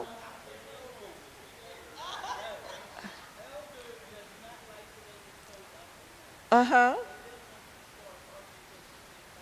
Listen. I need to add that to it. So it's finance, it's relationships, and now it's clothing. So, okay. So now, okay. So what I'm saying, even gents, Elder Jim, lay your stuff out. Lay your stuff out at night. Elder June, lay your stuff out too, because you looking at him, he probably can say, uh-huh. We all lay our stuff. Okay, I was going to say it this way. Everybody, lay your stuff out at night, okay? Everybody. I'm not going to name no names, but I'm going to say everybody. Just everybody. Lay your stuff out at night like I do, because otherwise it's going to be, it's a challenge. I'm sure you folks online need to do the same thing. Please lay your stuff out at night. Is that what they're saying?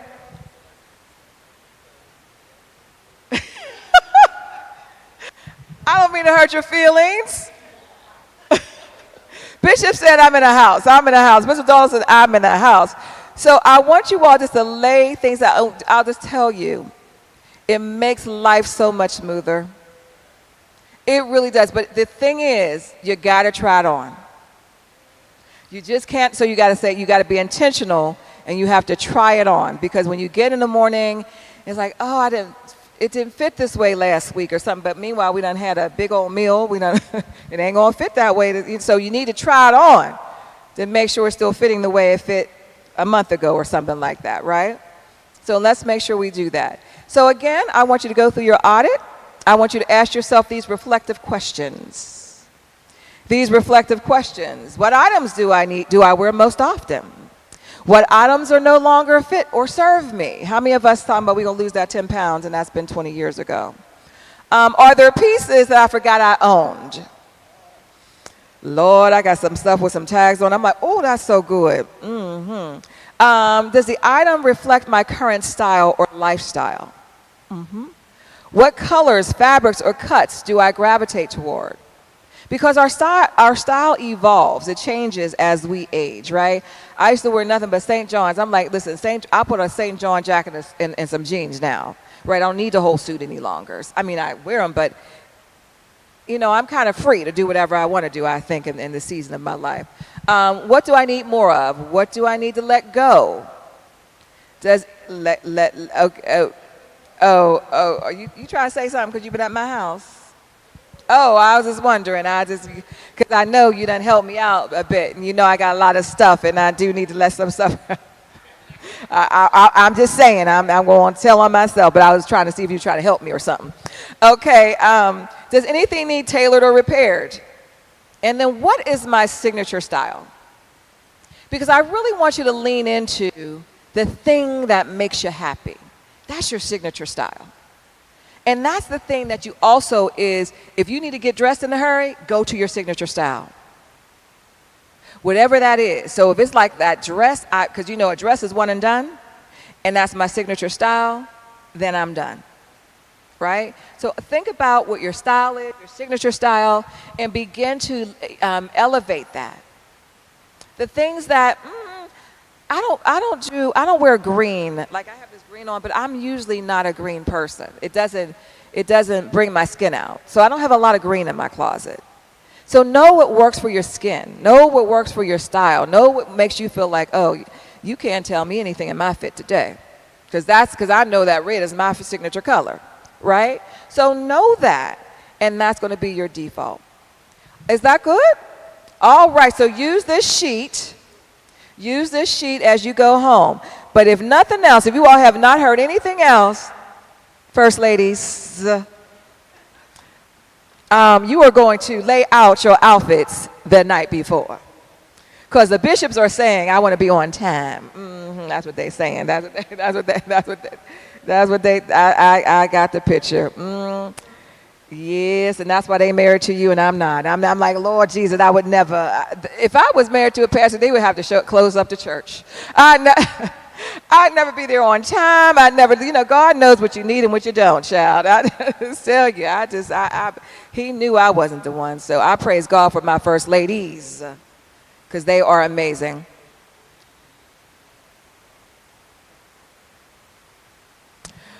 Yeah, that's a good one. Because I have to continue. How many times I do that? 3 times. Okay, so what you have to do, you have to move it from the house. You cannot have it stay in the house. And if you put it in your trunk, in fact, you should say to somebody, please come and get it now. Because if you move it to your trunk, you're going to remember it's in your trunk. But how many times have I gone through bags already at home like, oh no, I'm going to wear this.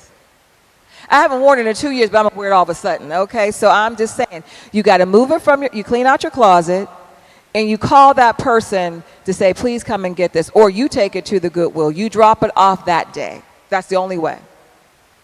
Only way. Yes, sir.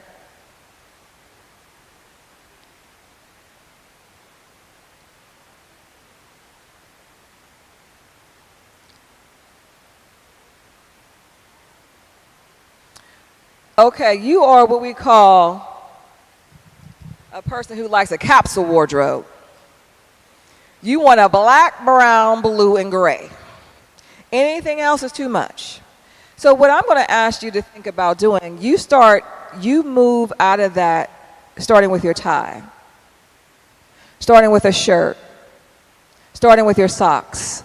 So you got to progressively move out of being the capsule. And there's nothing wrong with being a capsule.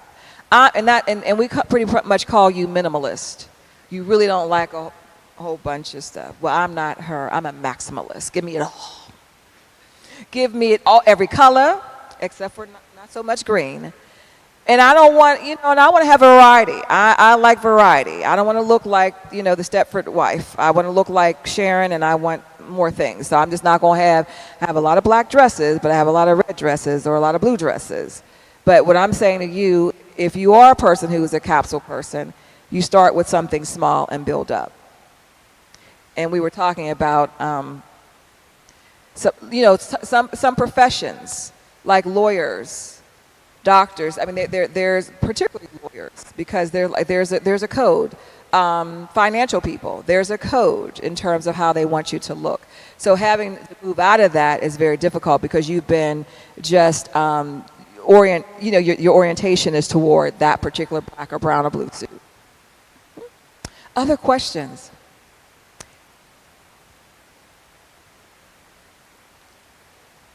Oh, because Bishop getting ready to yell if we don't talking to Mike. I have when I'm going to job and have a certain meeting I have to go to and I don't want to overdress. Mm-hmm. I try to have my shoes make a statement too. Mm-hmm. My shoes will say, okay, I'm walking here with boldness or I'm in a fun way today. So that's my personality. If I'm in a certain meeting, a lot of us start wearing sneakers. So I have the high heel sneakers. And that's my fun way of saying I'm in control, but I'm also fun. That's good. That's my way of dressing from head to toe. My shoes would say where I'm at today, what boldness I'm in, how strict I'm in today, and how fun I am. I love that. So you have defined, and again, that's learning your personal style, right? So you're like me. I like the sneaker trend, but I like a heel. So I'm going to find that little situation like you did. You found a sneaker with a little heel, and that still allows you to be a part of the culture, right? Yes. Yes. But that's really love that. And then I have the little cute little socks that say, "Okay, I'm fun, but I'm still in control." See, that's good. That's exactly right. And that's again when I talked about learning your personal style. That really is learning your personal style. The thing that gives you joy, and like you said, I might have a blue suit on, but I have some bad leopard shoes when I walk in the room, so they know I'm serious. But guess what? I got some flair up in here too, right? So that's how you can do that. You can have that blue suit, that leopard shoe, and that bad matching bag. Yeah, and then I have to share this too. It's on the funny side. I do lay my clothes out with the expectation of calling my husband in, who goes like this. Where's the shoes to match? Where is the accessory? And I'm like, calm down, I'll find them. But you want it all. See, and what I'm saying is because accessories will jack you up in the morning too. The accessories will have you messed up. Like, where's that ring that matches? So that's why I say lay it all out, even to the accessories, because that's the thing. And when you're trying on stuff, you can see how the accessories look. Bishop? I agree with you because that's the way I do it. Military background. Oh yeah. And you lay. I'm talking about if I'm wearing an outfit, I lay everything out, even the cufflinks and everything, so that I know that I have everything that I need, especially when I'm packing, and I know, and I sit there and I lay it out, and then I'll go back and think about it, and then make sure that I have everything. So when I put it all together, only thing I have to do is just take my shower, put things on. See that, and that's good. You know what, Bishop, and I thank you for bringing that military posturing, because I believe, like, we don't do this in this country, but I believe we should, because I think I'd have been on time. I would not have struggled with being on time if had I gone to the military. I think everybody needs to have that at least 3 to 6 month training, because Because it helps us be on time. It helps us with some structure and discipline. So, but that makes sense to me because you had to put all the stuff on. So you had to, and if you missed something, you were in trouble. So that's why laying out makes a lot of sense to you. But it should, again, it really helps us with our efficiency. And we're joking about it, but it really does. And it also makes you feel better to know that you have your outfit curated for the morning and you know what's going on and you don't have to worry. That's one less thing you have to worry about. Because sometimes things happen in the morning that will just jack your whole morning up. But at least if you have your outfit together, you know exactly what you're doing. Because how many of us get calls in the morning that we didn't anticipate? Like this morning, I got a call. I mean, I was having a meeting, but then there was a meeting after the meeting about something very serious. I'm like, well, I'm supposed to be somewhere, but I had to deal with the meeting because I'm the chair of this organization. So anywho, I was telling Bishop about it.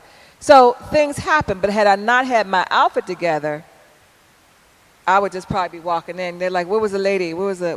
She's supposed to be here at 10. It's 12. So anywho, that's why I do that. Other questions online? And we're getting ready to wrap up with the last piece. Okay, great. So the last piece then I want you to do is really about what we eat. And that's really a part of the whole wellness piece. Oh, Melissa says she's... Mm-hmm.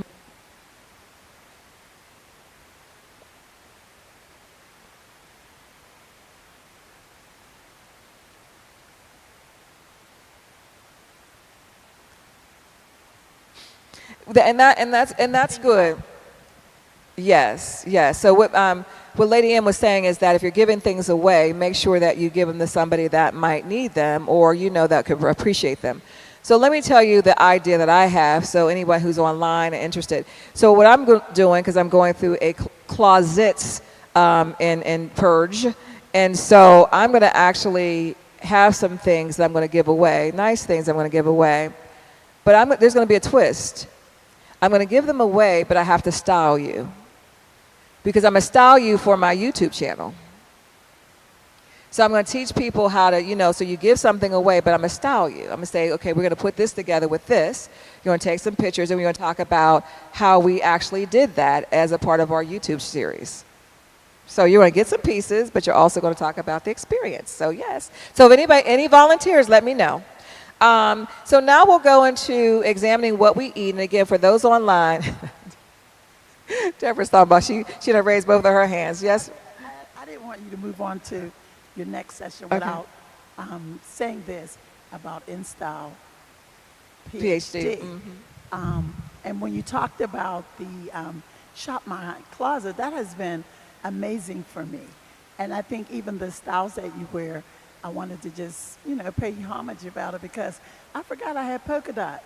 Yes. And I had to go in my closet, far back in one of my closets, and find my polka dot skirt. Yes. I mean, so I just wanted to share that before you moved on, that you have been an inspiration.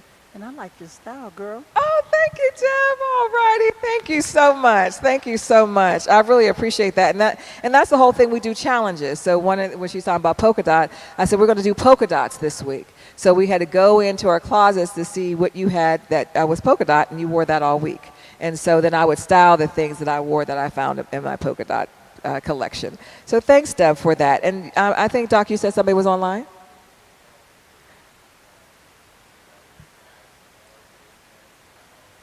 Okay, I got some volunteers. All right. Okay, I'm gonna get all my little pieces together for you guys, and but yeah, you'll have to just volunteer, and Pastor Keith will work with me to take your video. So our last segment is really about examining what we eat, and as we talked about earlier, we have, whether we are bored shoppers, we eat when we're bored, and so there's times that we're just like, why are we eating? I'm not even hungry. But I'm bored. So we like crunch and things like that. And so we just kind of eat out of boredom. So this thing I put together for you is I want you to actually do this maybe today or another day. It's actually a food diary. It's for you to begin to look at what you ate, what time you ate, and how you felt after. And then you're going to ask yourself these questions. And then you're going to look at your patterns, and then you're going to make a different goal. You're going to make some different goals based on what you have observed about how you eat. So one of the things I know that I do, I don't necessarily, I'm not hungry during the day. But that bewitching 7 or 8 o'clock at night, I'm reminded that I don't eat all day. Well, I'm not moving that late. So if you're eating that late, you have to at least stay up for 2 additional hours so that your body can, at least process, because otherwise that's the thing that turns into fat. So while I'm not a nutritionist, you all know that if you want to lose weight, you decrease your intake, you up your protein, you decrease your carbs, you up your protein. We've been taught about Quaker oats for all our lives. I love it. I love a good oatmeal. But it's not the first thing that we should be eating in the morning. We really should be eating protein. Protein is the thing that really sustains us throughout the day. So when the first time I went to Europe, I went to Paris. Their breakfast was cheese, cold cuts, and eggs. You did not see protein. You did not see carbs. They might have had a croissant. But you saw nothing but protein. Because they eat early, but then they don't eat until almost 10 o'clock at night. So they don't really eat during that middle part. But the protein is the thing that sustains them. So we really should be thinking about how do we get protein. We should have at least, whatever our body weight is, at least half of that in protein every day in terms of grams. Do we all get that? No, but we should. What we do is the reverse. We get that much in carbs and not that in protein. And the carbohydrates, again, there's good carbs. Fruits and vegetables are good carbs. The things that we like are the chips, the white potatoes, the French fries, those sorts of things. Davita must have come and tried to get her volunteerism on right now so she can get her outfits or something. She must have heard me. So anywho, hey Davita. So at the end of the day, let us rethink how we're looking at our diets. Yes, Doc? My problem is, not mine, but the comment online is, my problem is I don't like to eat. I drink. And I drink drinking pop, tea, and things like that are, I guess, filled with sugars. So what do you do there? Yeah, those are empty calories. And so you're not even getting your, if you go to your doctor probably say you are depleted of something, some vitamin that you're not getting if all you're doing is drinking sodas. And, I'm not a soda drinker. Every now and again I want a soda like yesterday because I didn't sleep very well. So sometimes I just want a caffeine jolt. But when I'm drinking a soda, it's diet. I like Coke Zero. Like all of a sudden, who knew I like Coke Zero? So if I want, they had Pepsi products yesterday, but I just got a Diet Pepsi. So every now and again, you need to treat yourself. So we cannot live in deprivation, because if we live in deprivation, that's when we go off on a binge. But I need that person to kind of bring some things in, because what they are doing is they're depleting their health overall. They can't sustain themselves on sugar and soda. So there's another comment. Mm-hmm. I'm hungry all day. I have to talk myself out of eating.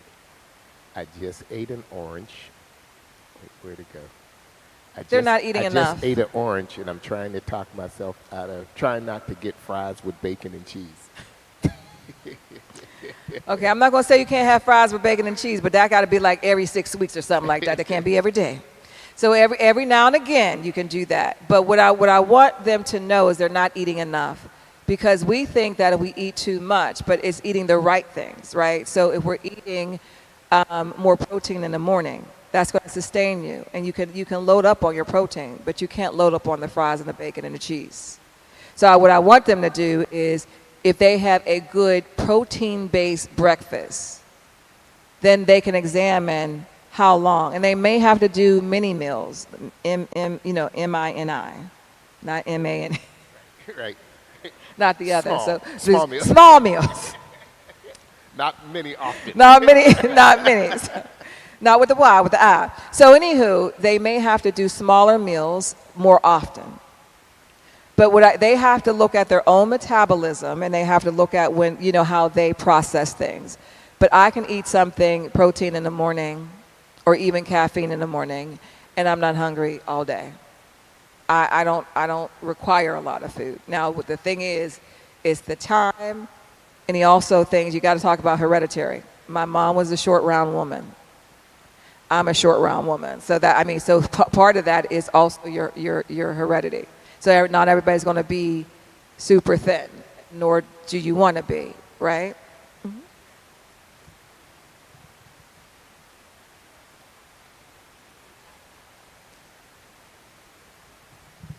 Menopause. Yes. I work out, I eat right, but menopause has set in. Yes. And that's that thickness, and you work out, and you got that muscle weight, you got that menopause weight, but you do exercise and you do portion control, but it's just hard to get rid of that menopause. I mean, it is hard. And I schedule the time to eat and not eat, and right portion size, right protein, drinking plenty of water, getting that sleep in, avoiding that menopause.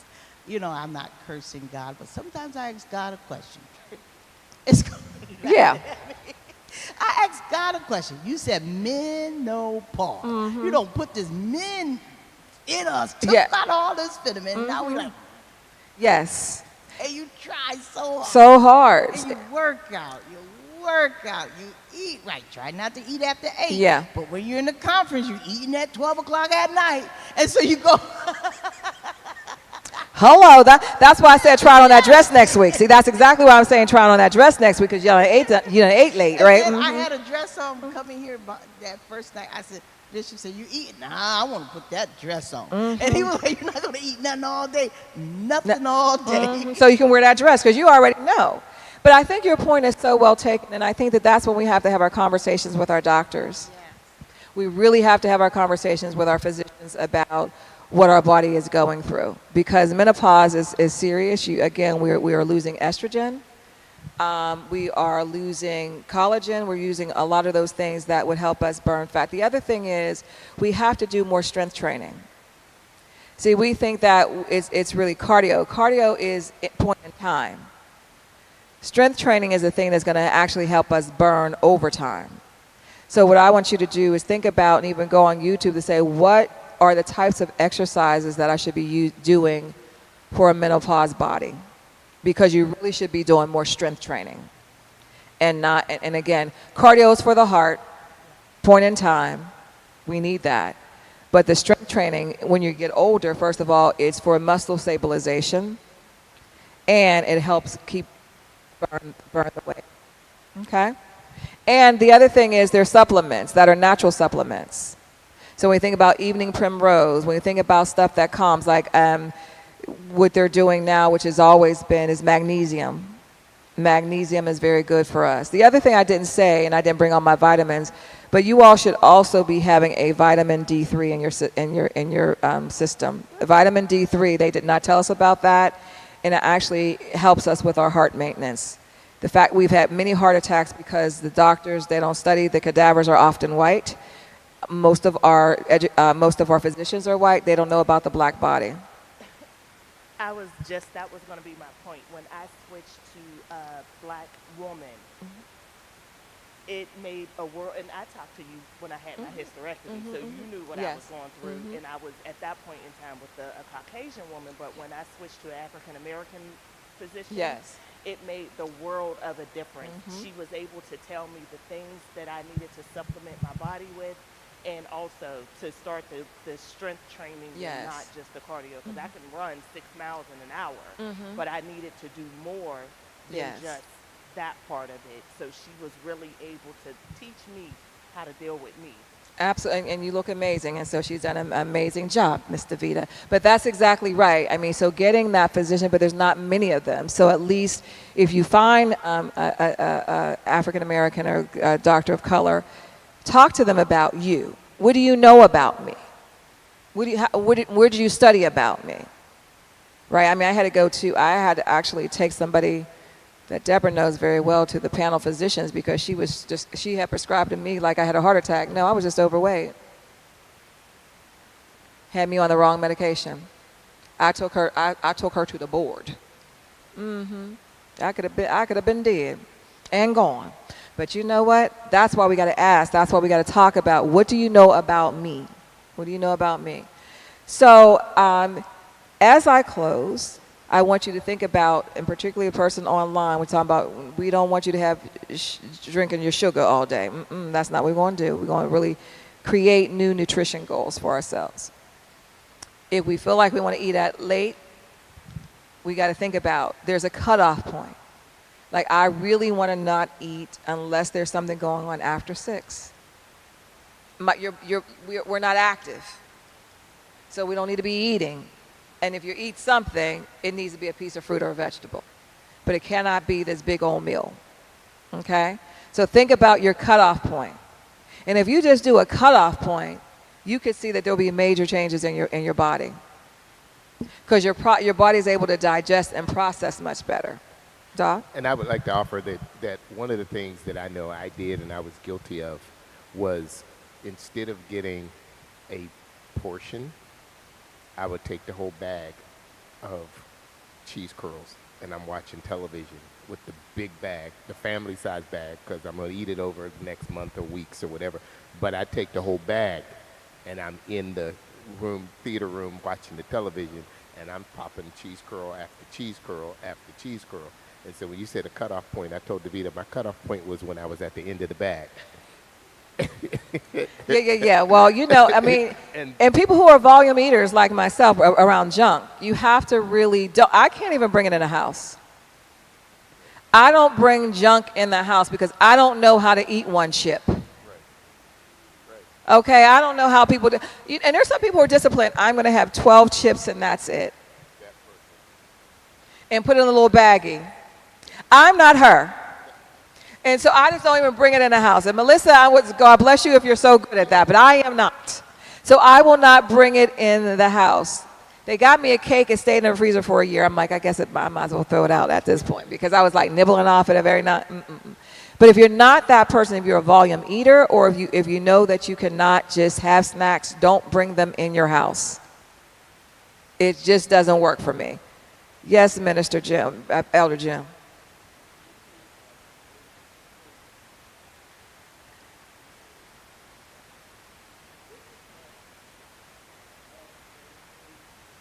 It is. Yes.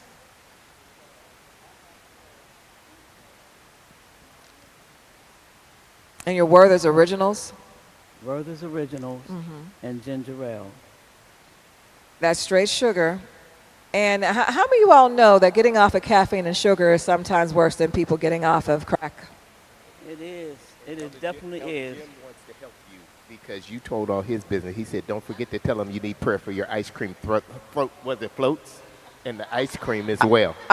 The ice cream too. But you know what? We are keeping marriages together today, aren't we? We are keeping them together. They'll be counseling tonight before service. Well, I knew this training was going to be really good, but we're at a blessing here. We got people laying out clothes. We got people being on time now. I'm just grateful. So anywho, but yeah, let's just think about how we, to Elder June, absolutely, sugar is addictive. And sugar is harmful to our bodies. But we have to have a little bit, and I think everything in moderation. Everything in moderation. And I'll close with this. There are people who are, who need assistance with weight loss. That's okay. If you need a trainer, if you need GPL-1s, if you need whatever you need, it is okay, because it's about sustaining your life. And everybody has a different way. Again, your hormones and your genes determine. Some folks can lose weight like this. I've not been that girl ever. And so it's really all about you. Don't let anybody tell you that doing it this way is the wrong way. Doing it this way. You do what is best for you. You and your physician, you talk about it, and then you all decide what the strategy is. There's no shame in whatever people got to do. I'm a fan of sustaining your life. That's what I'm a fan of. And you do it the best way. The thing I'm also a fan of is learning from it. Like, you can't go and then go back to bad behavior. So if you have assistance, then you go back to behavior that is sustainable. And you teach yourself that. And again, it's a muscle. Like our finance is a muscle. So we learn over time. We're not going to be, and there's nothing about being perfect. Please throw that out the door. There's no perfection. Every day we get up and we start all over. And we say we're going to make better choices today. Okay? Well, thank you all for the generosity of your time. I hope you enjoyed yourself. I certainly did. And I'll make sure you get a copy of it. Come past and look at the books, because I have some books on whether you want to go become plant-based, on financing, on shopping your closet. So come and look at the books before we go. And thank you, Bishop, so much for allowing me this space.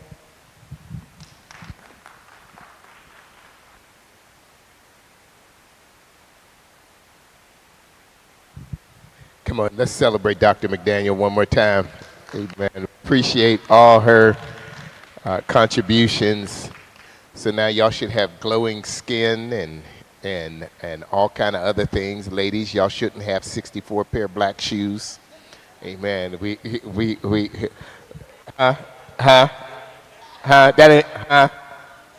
That's not what she said. So we heard it. The Bible say in the mouth of 2 or 3 witnesses, Bishop and I, we've heard that. But again, we definitely wanted to just have this opportunity to talk about, again, finances. And then, what was it? Finances, skin care, family, and fitness. Because again, as I said, I remember when I was, to your protein point, I was thinking when I first started losing weight, and I had my doctor gave me an exercise physiologist. One of the things, and the dietitian gave me the meal plan. And one of the meal things that the dietitian had me do is every night before I went to bed, I had to eat protein. So your system was working through the night, but it was working on protein. And then in the morning, you didn't wake up like ready to eat everything in the house, and you could eat a different kind of meal. But I know there's those of us like myself that are not breakfast people. I don't usually do breakfast until I visit the Donaldsons. And then Lady D just lays out a spread fit for Jesus. And, but if you're not a breakfast person, you don't get up, you still need to get that metabolism going. So you can start with something small. Start with a small meal, some yogurt, something to get you going. All right. So we want to be healthy, because if we're going to do the work of the kingdom, then listen, I tell people all the time, and it's no offense to anybody, but you cannot build churches with broke folk. And somebody. Amen. So we can't do kingdom when we're broke. All right. So we need to get our finances in order. And as I said, that statistic was alarming to me. 70% of Americans don't have $1,000 in their savings account. 70%. That's an alarming number. So I want us to not be in that number. All right. So let's not only get our money together, because again, the Bible says, and we don't think about it often, but the Bible's right. It says money answereth all things. So you need money. Amen. You need money, and we need to know how to manage it. So thank you, Dr. Sharon, for sharing with us around financial literacy, our money, our health, our skin. I had to step out. We were getting a package delivered. It was supposed to come here to the church for the church, but they sent it to my house, and I had to sign for it. The man unloaded the whole thing in my driveway, and then he's standing there calling on the phone, so I had to run home and deal with that, so I had to leave. But I saw you on Facebook getting the facial, and you just laying back smiling. And then, I don't know why the brothers didn't get no help, but it's okay. But again, thank you all, and thank you for coming. Listen, we'll be back tonight. I've heard from our speaker, Pastor Jonathan Dunn, and his crew is on the road already, on their way in to be with us tonight at 7:30 as we close out this Holy Convocation. And I have enjoyed it. It has been a blessing, and I'm hoping to see you all this evening at 7:30 here in the sanctuary. Thank you for those of you that watched online and for your comments. Had me cracking up. Elder Tracy, we're praying for you. All your comments in the chat, but we appreciate all of you. Lady Pastor Apostle Annette Carswell, thank you for watching. All of you that were on with us today, we thank God for you and hope that you've got something. We're going to make certain that we put all the attachments and information in the page so you can draw down those documents, and also follow Dr. Sharon McDaniel at InStyle PhD on Instagram, and you'll learn even more. So Father, we thank you for our time together. Bless us as we go from this place. Bless our lunch and our fellowship. And Father, we ask that you will meet us. We meet you here in this place tonight at 7:30. Lord, you get glory, honor, and all that is said and done. Bless our time together. Let it be fruitful in the building of the kingdom. In Jesus' name, amen. God bless you guys. Thanks for watching.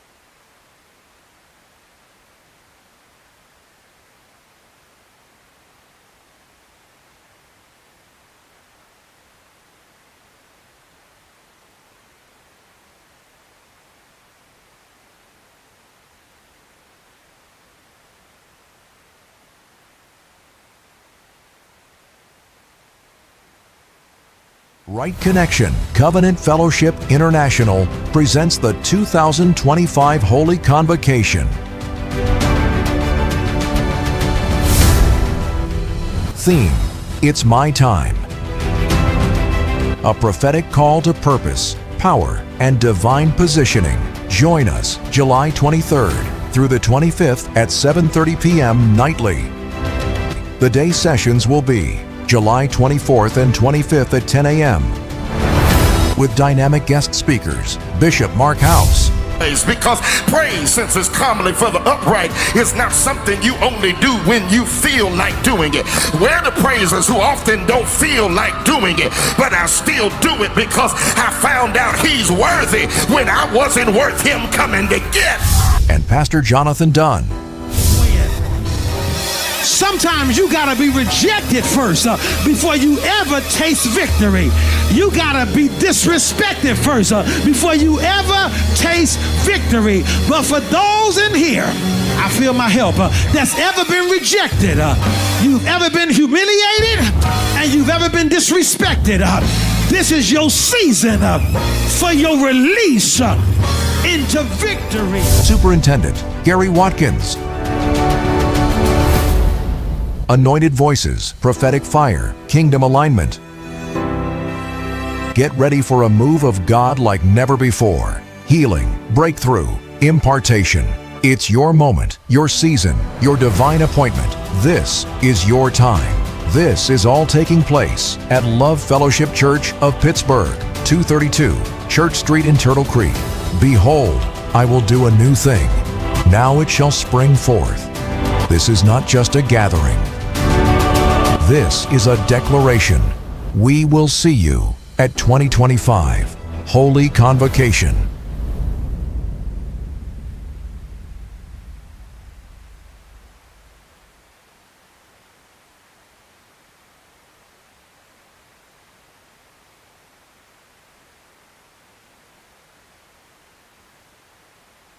What a powerful move of God tonight at the Holy Convocation, where the atmosphere declared loud and clear, it's my time. On behalf of our presiding prelate, Bishop David Allen Brock, and our first assistant presiding bishop, Bishop Stefan Donaldson, we thank every one of you for joining us online. Whether you watched from near or far, you were part of something divine. This is more than a service. It's a shift, a divine appointment, a moment where heaven touched earth. Your time is now to walk in purpose, step into destiny, and rise in power. Don't let this just be a moment. Let it be the start of your movement. Stay connected with Right Connection Covenant Fellowship International. Like, share, and follow for updates, highlights, and what's coming next. Until next time, walk boldly, live righteously, and never forget, when God says it's your time, no one can stop it. Be blessed, be empowered, and we'll see you at the next session.